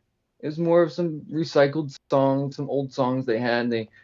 It's still good and all, but I liked Tom York's new band, The Smile, and their new album that just released, and it's incredible, honestly. It's really really well crafted. Oh boy, hold on. I got someone in the chat. Uncle Gumbald. If you badmouth Tool, I swear to God, Matt. Progressive rock is in the same category. Tool, Primus, all that shit. No, thank you. It's in the same category. You need to be on drugs to enjoy it. There's nothing there. I'm sorry. They're talented musicians. I'm not. Trust me, I can tell the difference between that. I'm just saying Yeah, the music for style, sure. not for me. No, thank you. You're right. You're right. I'm not a fan of Tool, and I tried. I sat down, I smoked a ton of weed, and I sat there and I listened to a whole album. Didn't like it. I tried. I really did try. But I love James Maynard Keenan. He is a great human being. I love him as a person, but and maybe his other bands like Perfect Circle or something. It's a little better. But I mean, Tool. I don't know. It's just and same thing with like Crimson. I forgot that name of the band. King Crimson, something like that. Oh right. I gotta try them. Yeah, right. They didn't they have like a big hit or something? I don't remember. I don't know. Everyone loves them though. Yeah, that's all I know. But like they were one of those bands that never really got big. I don't even remember. Jeez. Yeah, these bands are not really my jam, honestly. Well, speaking of bands, are you ever gonna play live? I would like to again. It's been a long time since I played it in a band. It's been a very long time. Sure. Yeah, and it's hard with I don't know how I would do it in how I would have done it in this day and age with like not this day and age, like in my current where I am in life currently with with work and then doing you're busy, the two Matt. shows, you're busy. and then I mean I would love to do it again though. It's been a long time. The good thing too about nowadays is that we don't even have to play live. I mean, obviously that's the fun part, but back when I was in bands, that was the main way to get your music out there. MySpace was the big social network then when I was in a band. I mean, we had our music on MySpace. Now I can only imagine how much fun it would be to like get your music out there with all the different platforms and shit. Yeah. Well, I mean, I guess I'm trying with my music. I've been making music since 18. I've never tried to become a musician. I've been born and bred into a family of musicians. My mother was a musician. My father tried, but at least he did do it. But I'm trying. It's not. I'm too shy, I guess. I'm terrified of playing live. I don't know why. I guess I start thinking about it and then I start like going blank. Like when I call in sometimes, I go blank, but it's okay. I've been having some courage right now to help me. Yeah, I mean, I'm someone who has an ear for like if I play bass and I did vocals, and I should be clear, punk vocals not necessarily the same thing as singing. So I'm not gonna call myself a singer. I mean, if you can scream, I'm impressed. Like Deftones, I love Chino. He's an amazing screamer. If you can scream, and then also sing. It's pretty impressive. Yeah, yeah. But I was never really a musician in the sense of like reading music. What we would do is Me neither. we had a very good guitarist and I'm talking about I was in a few bands, but I'm gonna talk about my main one that I was in the longest and was the most successful in high school and college. We played all over the place. We had our guitarist and drummer were very talented musicians. Me sitting down with the guitarist is how we would make most of our songs because he was very talented. And I then also put together how we were going to do the vocals to the song. And the vocalist would also, come in and follow my lead, but also, I guess, come up with his own parts if he felt it would be better differently. But I was never someone blessed with being able to sit down and write a song, guitar, bass, drums, because I know music notes, because I read music. I've always been insanely jealous of those people. That's not my talent when it comes to music. That's okay. Tom York couldn't read music either, so not a big deal. Yeah, it would be a lot easier for me though if I had that talent, because then I could just sit down and not worry about other people and just do it all on my own. But I cannot. I do. I do it all by myself. It's definitely tough. It's nice to have bandmates to help fill in those gaps so you don't have to worry so much. I understand. I really do. I really would be curious if we can hear your music, Matt. Where is your music I've played it on the show before. Fortunately, it's not Oh, online yeah? anymore. I mean, I still have it. I will have to find. I don't think I have anything on me. Maybe sure. maybe there's something on Dropbox, but I don't think so. Hold on. I mean, I could look. No It's worries. definitely on a hard drive somewhere. I mean, I'm not pretending I can't find it because I'm actually quite proud of it. So I would love to play it No, for you. I'm not thinking that. Like, whoa, it's deleted by accident. Oops, never mind. But that was amazing. Let's see.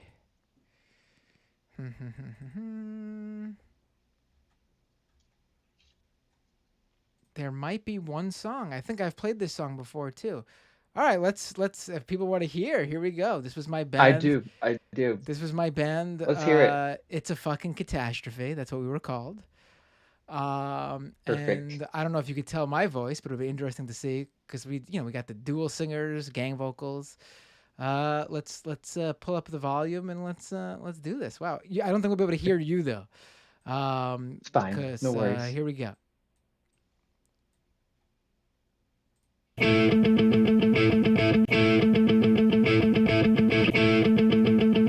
Hold on. I gotta download the file because it's repeating because it's not all loading in Dropbox for some reason. No worries.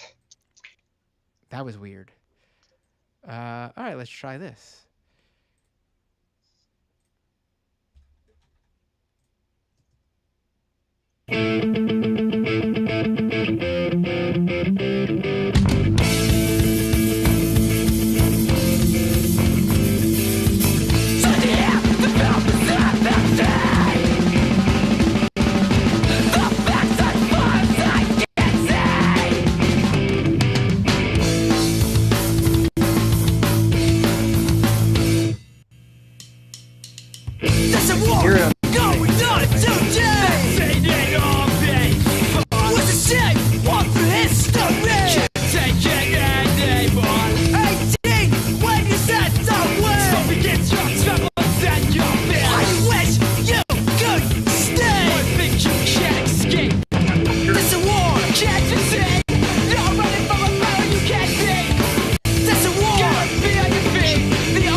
you go.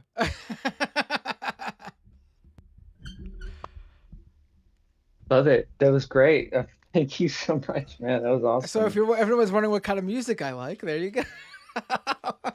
A nice combination that's of exactly what I pictured. Yeah. a nice combination of like hardcore and punk. Geez, that was 2003, by the way. We recorded in 2004, but that song was, and if you didn't know, it was about the Iraq War.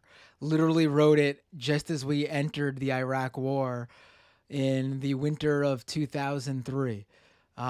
So that's crazy. how old I am. I'm an old man. Well, Matt, you're like a year older than me, so come on, you're not that old. Yeah. Because then you're saying I'm old.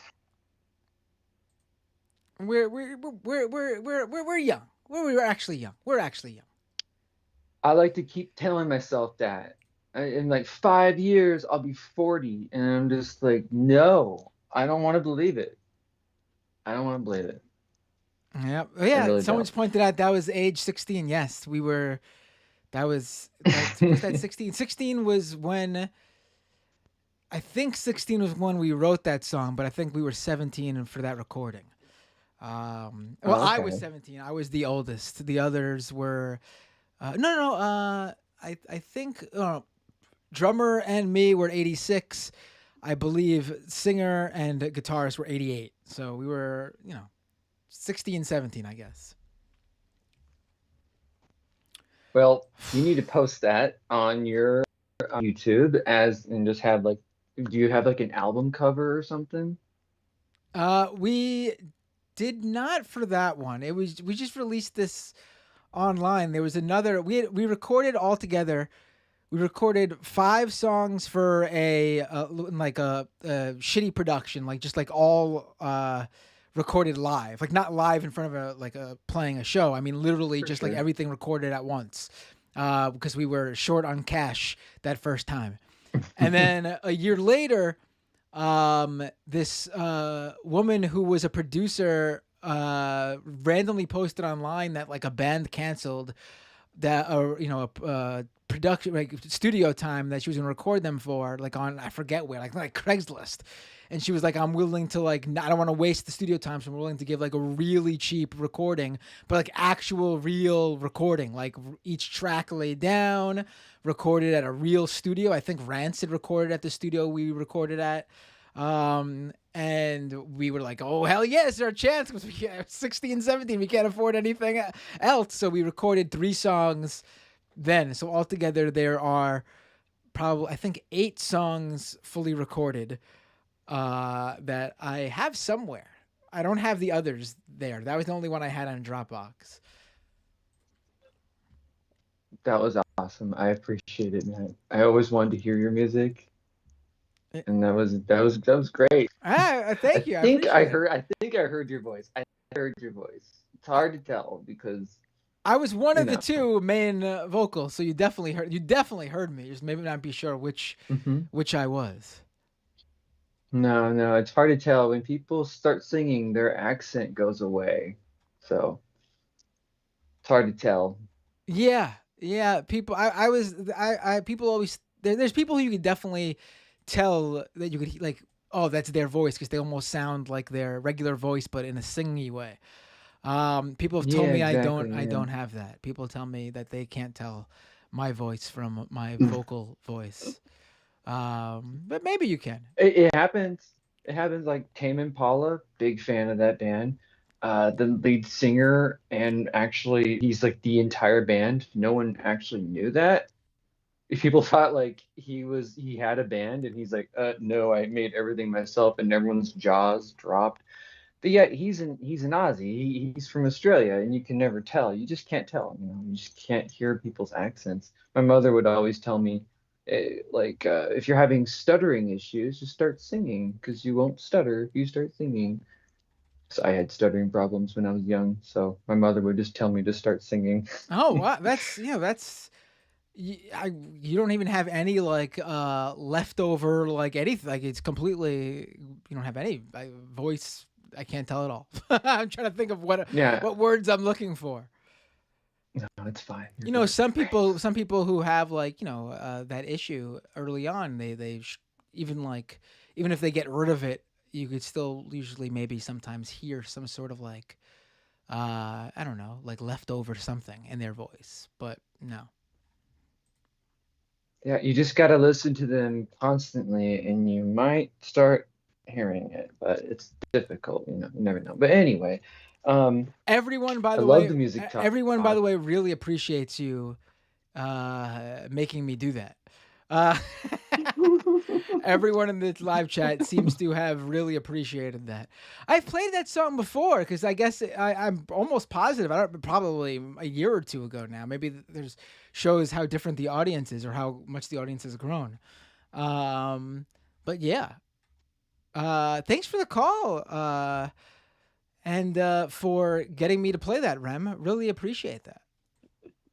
No problem, Matt. You keep up the good work. Love the interview. I love Left Right Wing Watch. I love them. They're awesome. When I used to have Twitter, I followed them and retweeted their shit all the time. But yeah, they're great. Yeah, They do great work. they really do. Have a great night. You too, Matt. Take it easy. All right, there's one person here who I have seen call in a few times. If they want to call in really quick. Oh, wait, no. Really quick.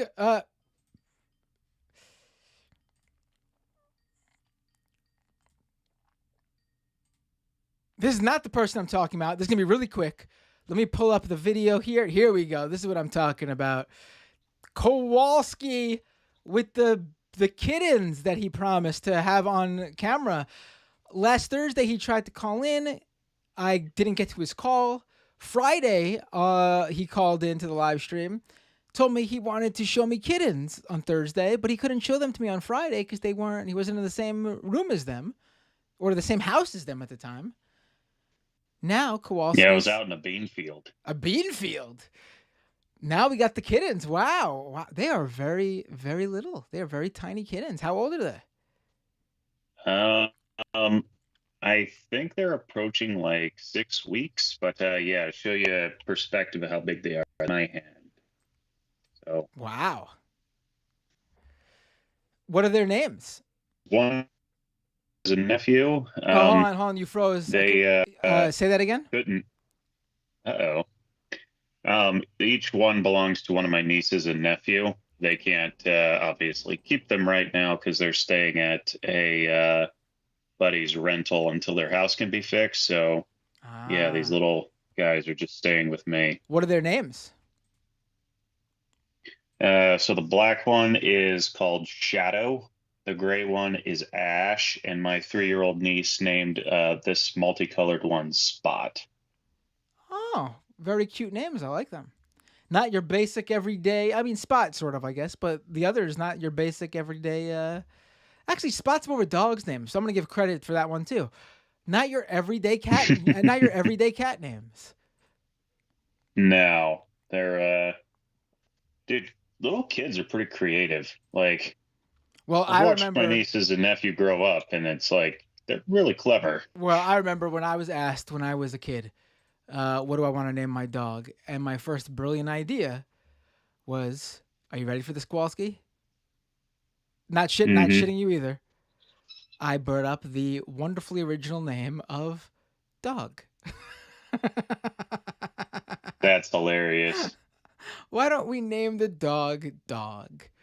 Yeah. So, could go either way.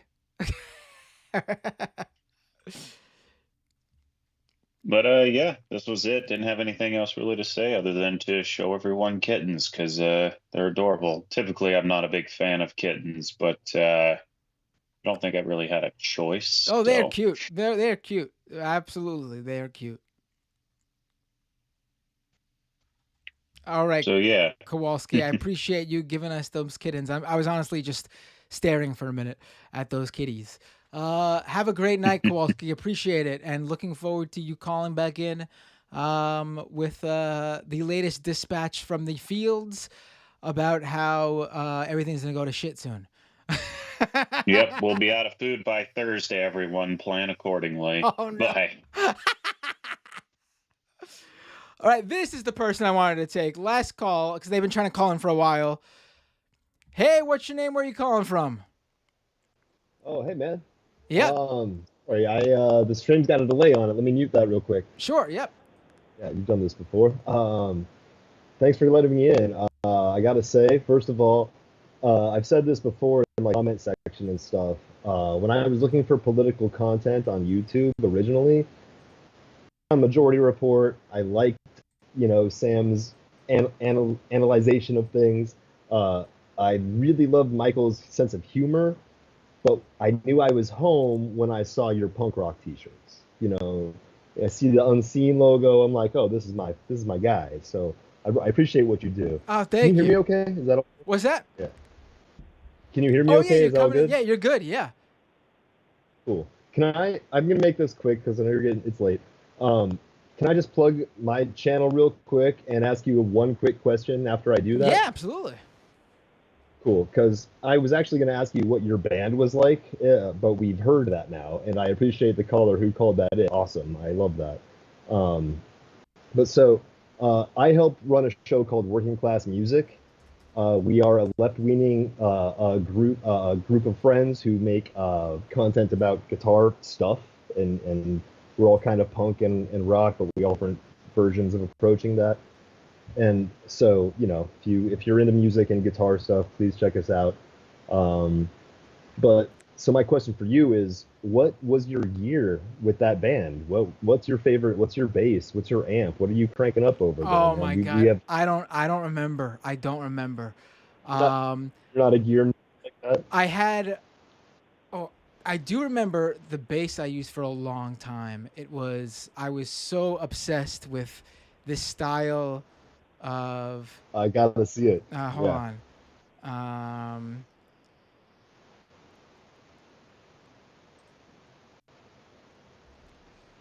Where is it?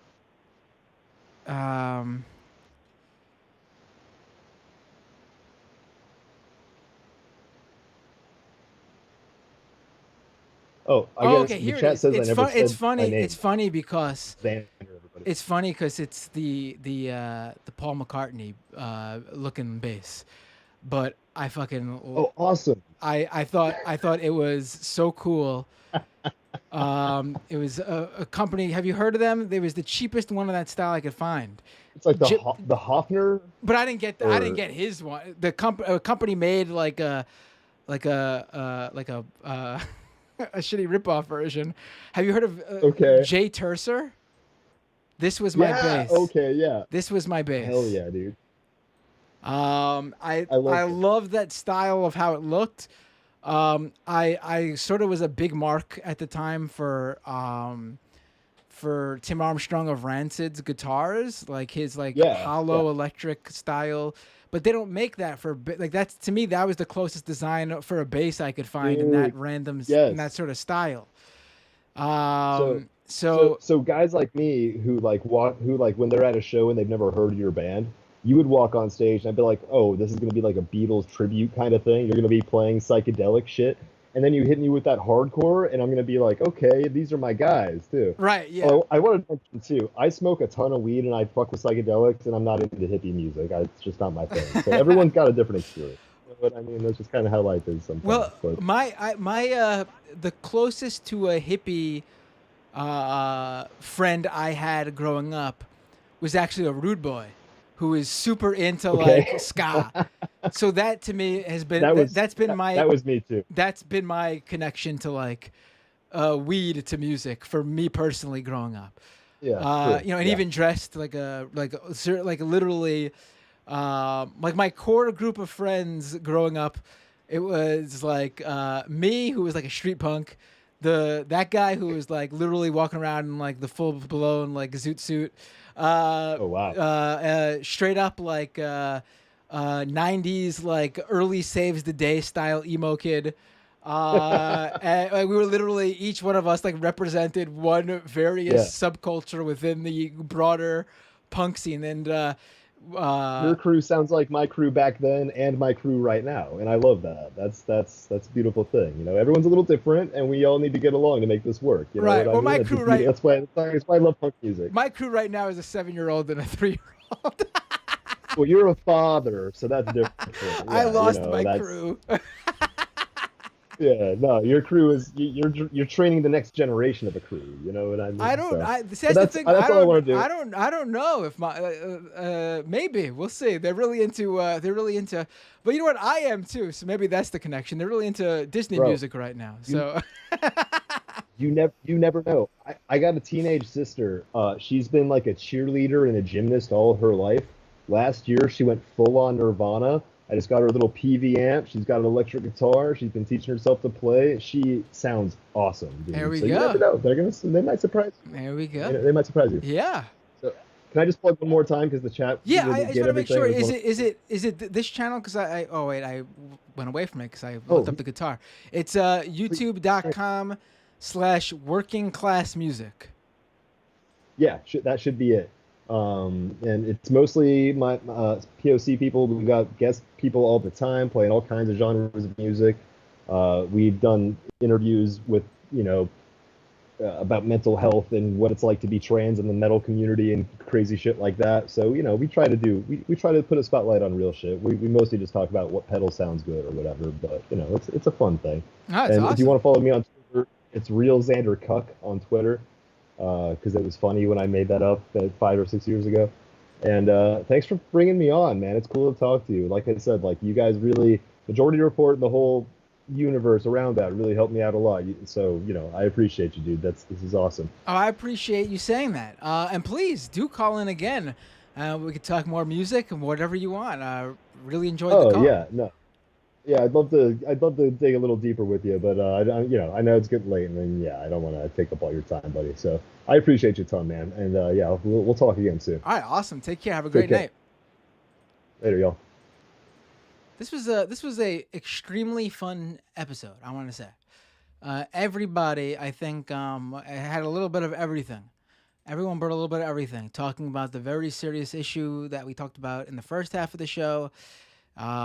People, Renee pulling through with that Crowder clip to really, bring some media to the episode, the second half of the episode. The discussion about music and the culture around hippies.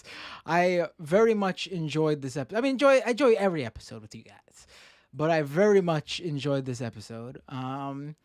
And I got to share my old. And I got to say, I've been really fiending to make music again, completely unrelated to this coming up on this show, honestly.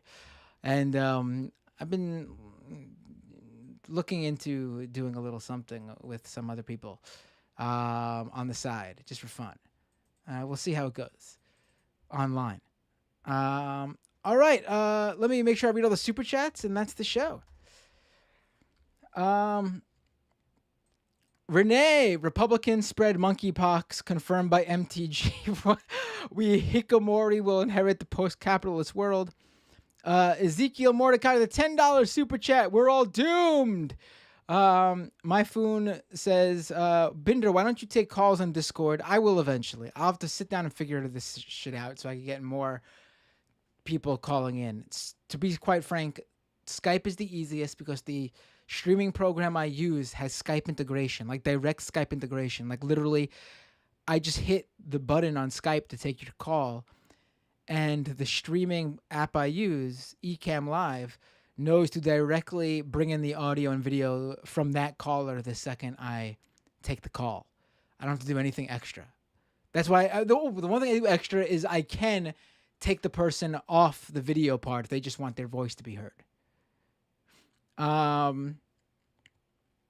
Tokyo Hans with a super chat. I think you mentioned you were taking a vacation. Prediction: while on vacation, entire crypto market unrecoverably crashes. All crypto bosses get arrested and get 20 year sentences. That would be the way things work for me. In my luck, But yes, I will be taking a vacation in August. I'll be taking 2 weeks, not consecutive. I've been thinking about what material to get you guys. There will be, if you're a regular listener of the show, you literally listen to every single thing. It might not be all new material.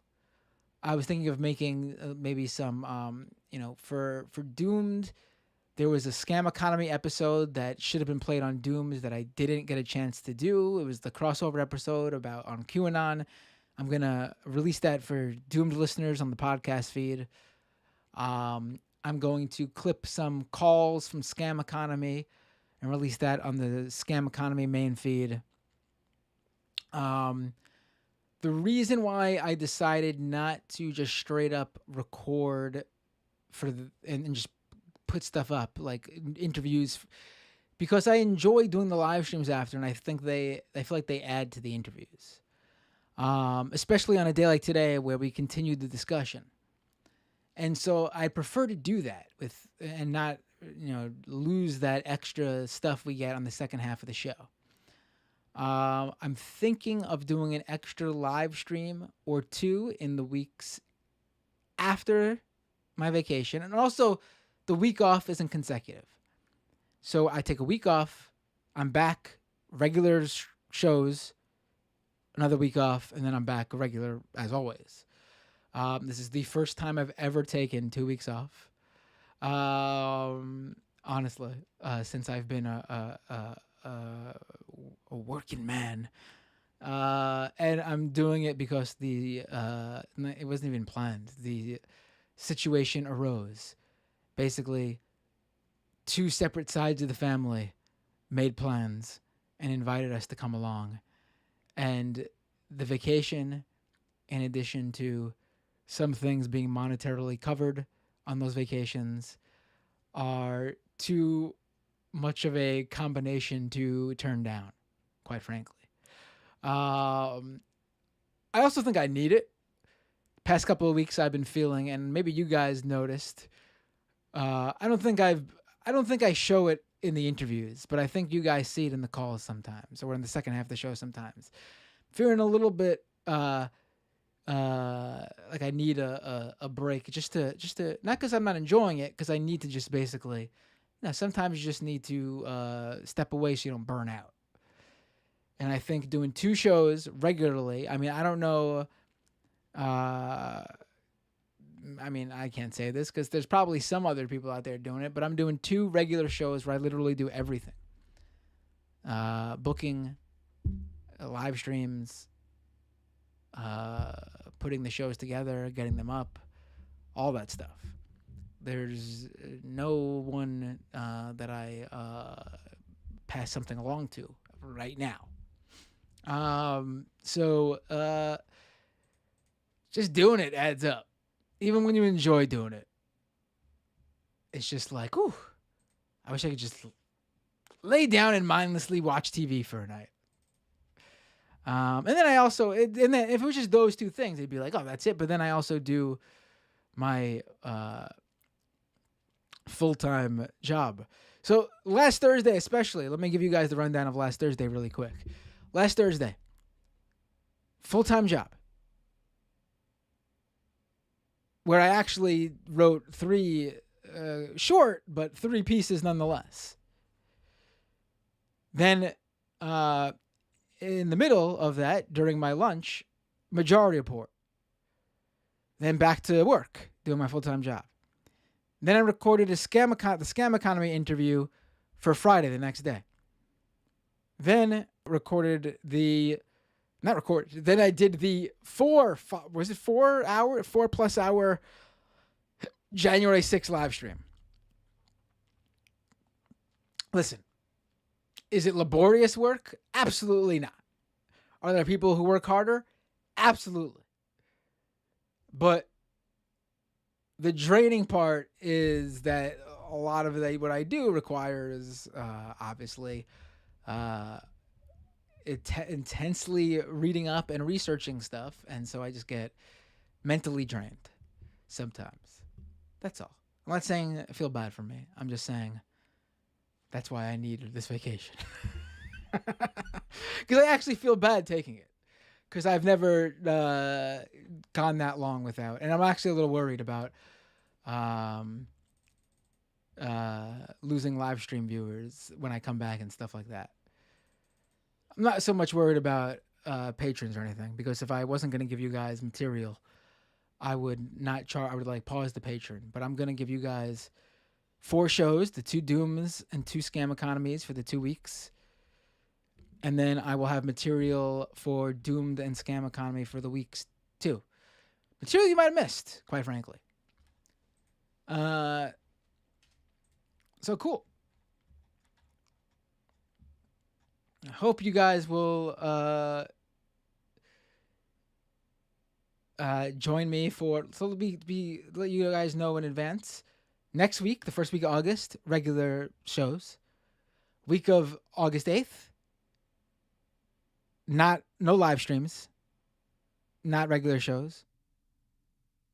The week of the 15th, the next week, regular shows. I'm back for that week, regular shows. The week of the 22nd, I'm once again off. So you will get 1,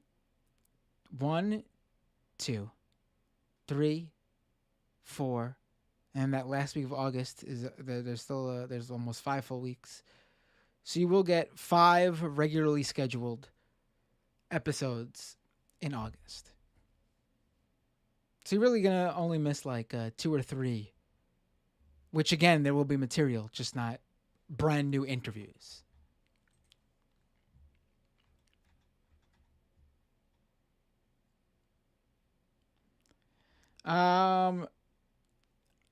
David B with a super chat. Do you watch New Japan Wrestling? I've watched matches. I don't really follow the storylines and stuff. It's hard. There's already so much wrestling on TV here. Obviously, but I do try to pay attention to like the talent, the up and coming talent, the big matches, the matches that get real acclaim and stuff like that.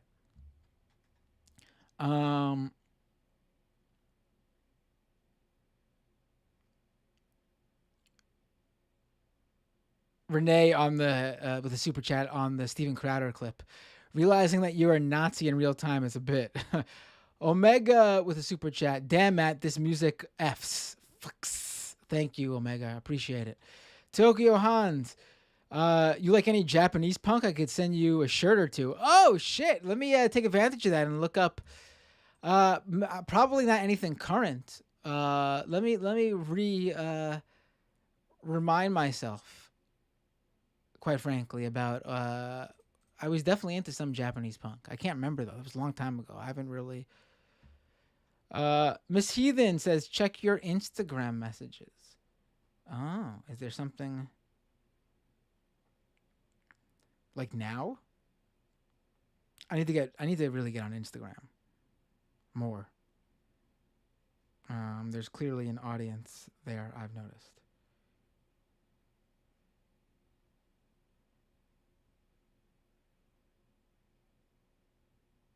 Oh, I have seen that. The letter hack. Thank you for sending that though. I forgot about it though. I wanted to save it. You reminded me to save the video, the letter hack cartoon. My love for Nancy Pelosi. Oh, over on Twitch. Wow. Really appreciate the love on Twitch. We are at a new high for subscribers on Twitch.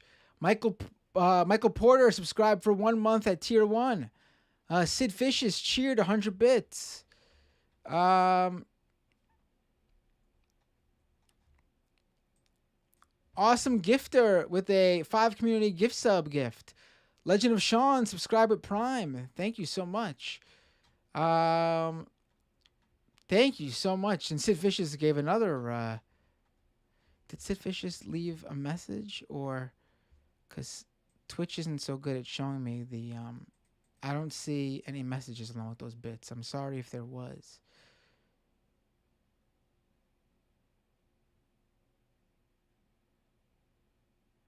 Oh, first time chat. This is highlighted in Twitch, so I'll read this. I'm looking for highlighted Twitch chats. First time chat from Mechanical Beanstalk. Hey, Matt Binder, just wanted to say my wife and I love your show. Great energy. Also love the MR family. Hope life is treating you well. Oh, thank you. I really appreciate that. I'm glad it's a family event. I like that.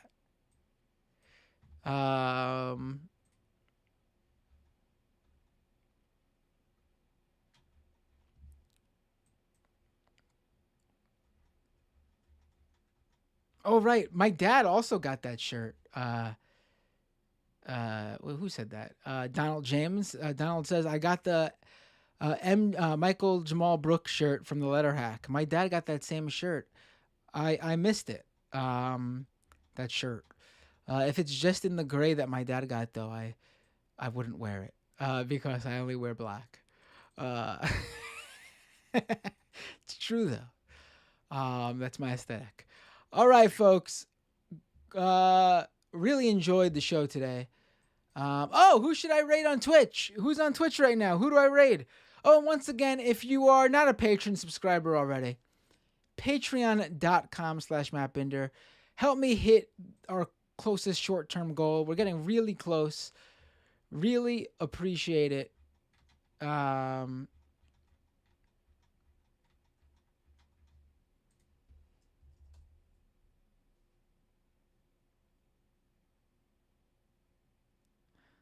Leia says Vosh streams 10 hours a week. I mean, I'm close. I'm up there. I mean, all right, this is 3.5 hours right now. I'd say typically go 3.5 hours, Tuesday and Thursday. So right there is anywhere from, honestly, I think it's closer to 4 hours each, but let's say 6 to 8 hours. And then I do an hour and a half of majority port. So you get, right there, we're talking 7.5 to 9.5 hours. So I'm close. I'm close. And I certainly ain't making as much as Vosh or Hassan. Someone else brought up Hassan. I mean, Hassan, I think, streams a lot more, actually. I'm pretty sure he streams like 5 hours a day, every day.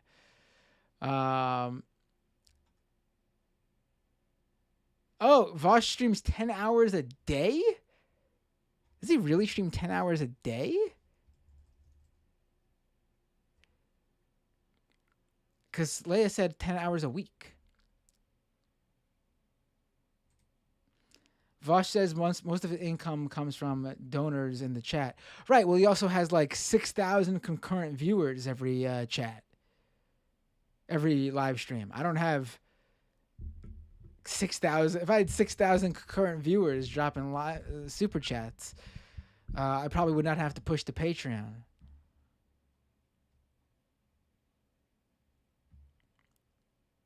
Oh, Hassan streams. Yeah, I know Hassan streams a lot.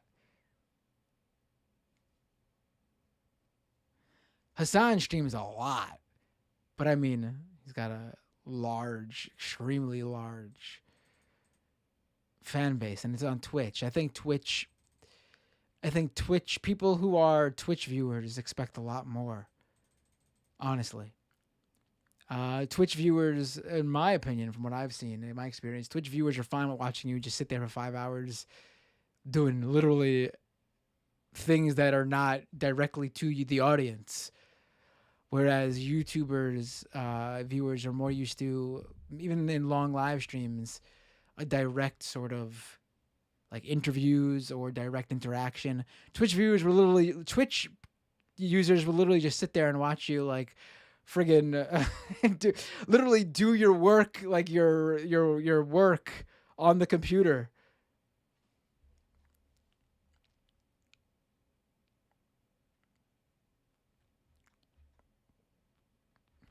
One list name says Hassan doesn't have kids and a day job. Listen, if I was making as much as Hassan, I also would not have a day job, and I would find something for my kids to do while I was streaming for those hours during the day. I mean, honestly, that is the mega goal. That is the end goal for me. And I don't even mean needing to make a shit ton of money. I mean, the end goal would literally be getting this show to a point where I could do this as my full-time job. And I've done the math. I would need about, and it's not that much more, but the rate I'm going, it seems like a lot more. I would need around, let me see.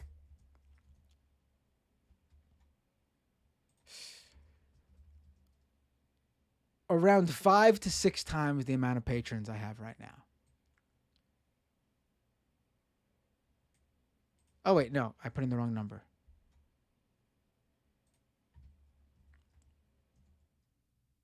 I would need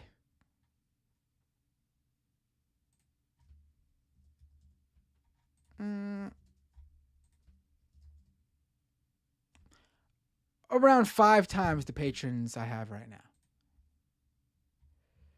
now. Then I'd be able to do this like that. Which, I mean, it's not saying like between like 15 and 1,600 patrons, which, like, you know, Michael Brooks had like over 3,000 patrons. I mean, look at some of the biggest patron. I could pull up. I mean, again, I'm not saying I'm them or could even get anywhere near them, but you know, QAnon Anonymous, for example, has over 17,000 patrons.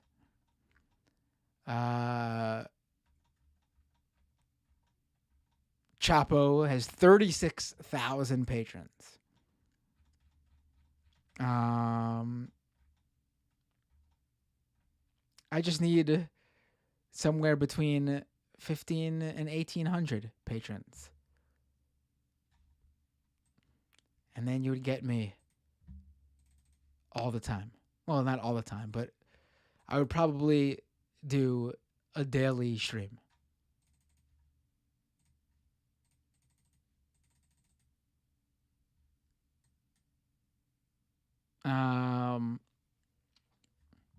Oh, I want to say please don't take, I'm saying that I was comparing where they are at, where QAnon Anonymous and Chapo is, and comparing that to the very low amount I need to literally just do this full time.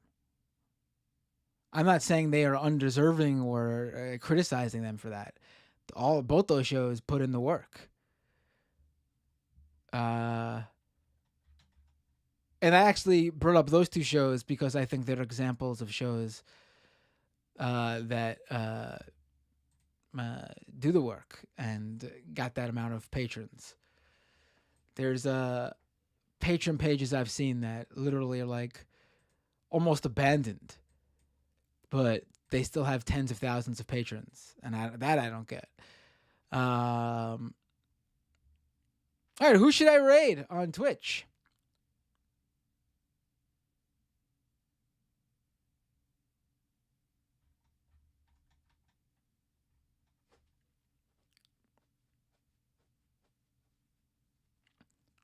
Miss Heathen says QAnon Anonymous is a whole crew and they travel to QAnon events undercover. Oh yeah, I love what they do. Yeah. I would also be able to do that, by the way, if I had that number of patrons. I mean, if I had that number of patrons, I would. I don't know what I would do. There's a lot of fucking patrons. 17,000. Hell yeah. You guys, I would go to all the events, absolutely. And do, I mean, I don't know if you guys know, before, after I left Majority Report, I worked at Cafe. It was like a political humor startup. We went to CPAC a number of years and did like video dispatches from CPAC. It was a lot of fun to do because it was basically just like shitting on CPAC. I would absolutely do more shit like that. I just can't do it. I can't like fund the trip and everything, and like the camera and all that stuff I would need for that sort of stuff. With where I'm at right now. But well, you know, that's what you would get. Yeah, let's do Progressive Brat. Haven't rated Progressive Brat in a while.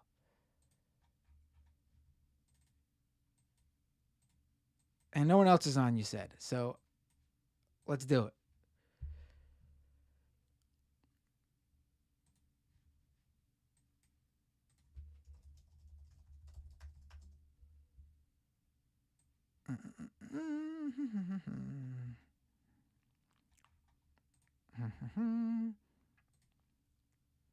All right, folks.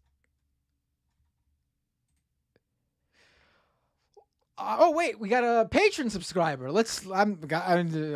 yeah, I'm gonna mention someone who joins during my my rant. LH, thank you so much for becoming a patron. Really appreciate the support. Slow and steady, we're doing it. We're at new patron heights, just like we're at new Twitch heights in terms of subs.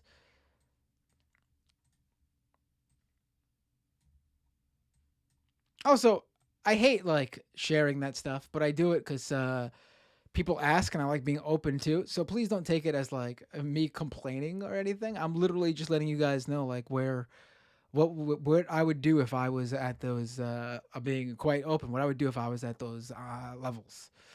All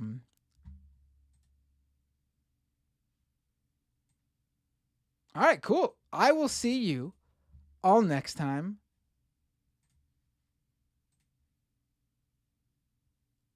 On Doomed.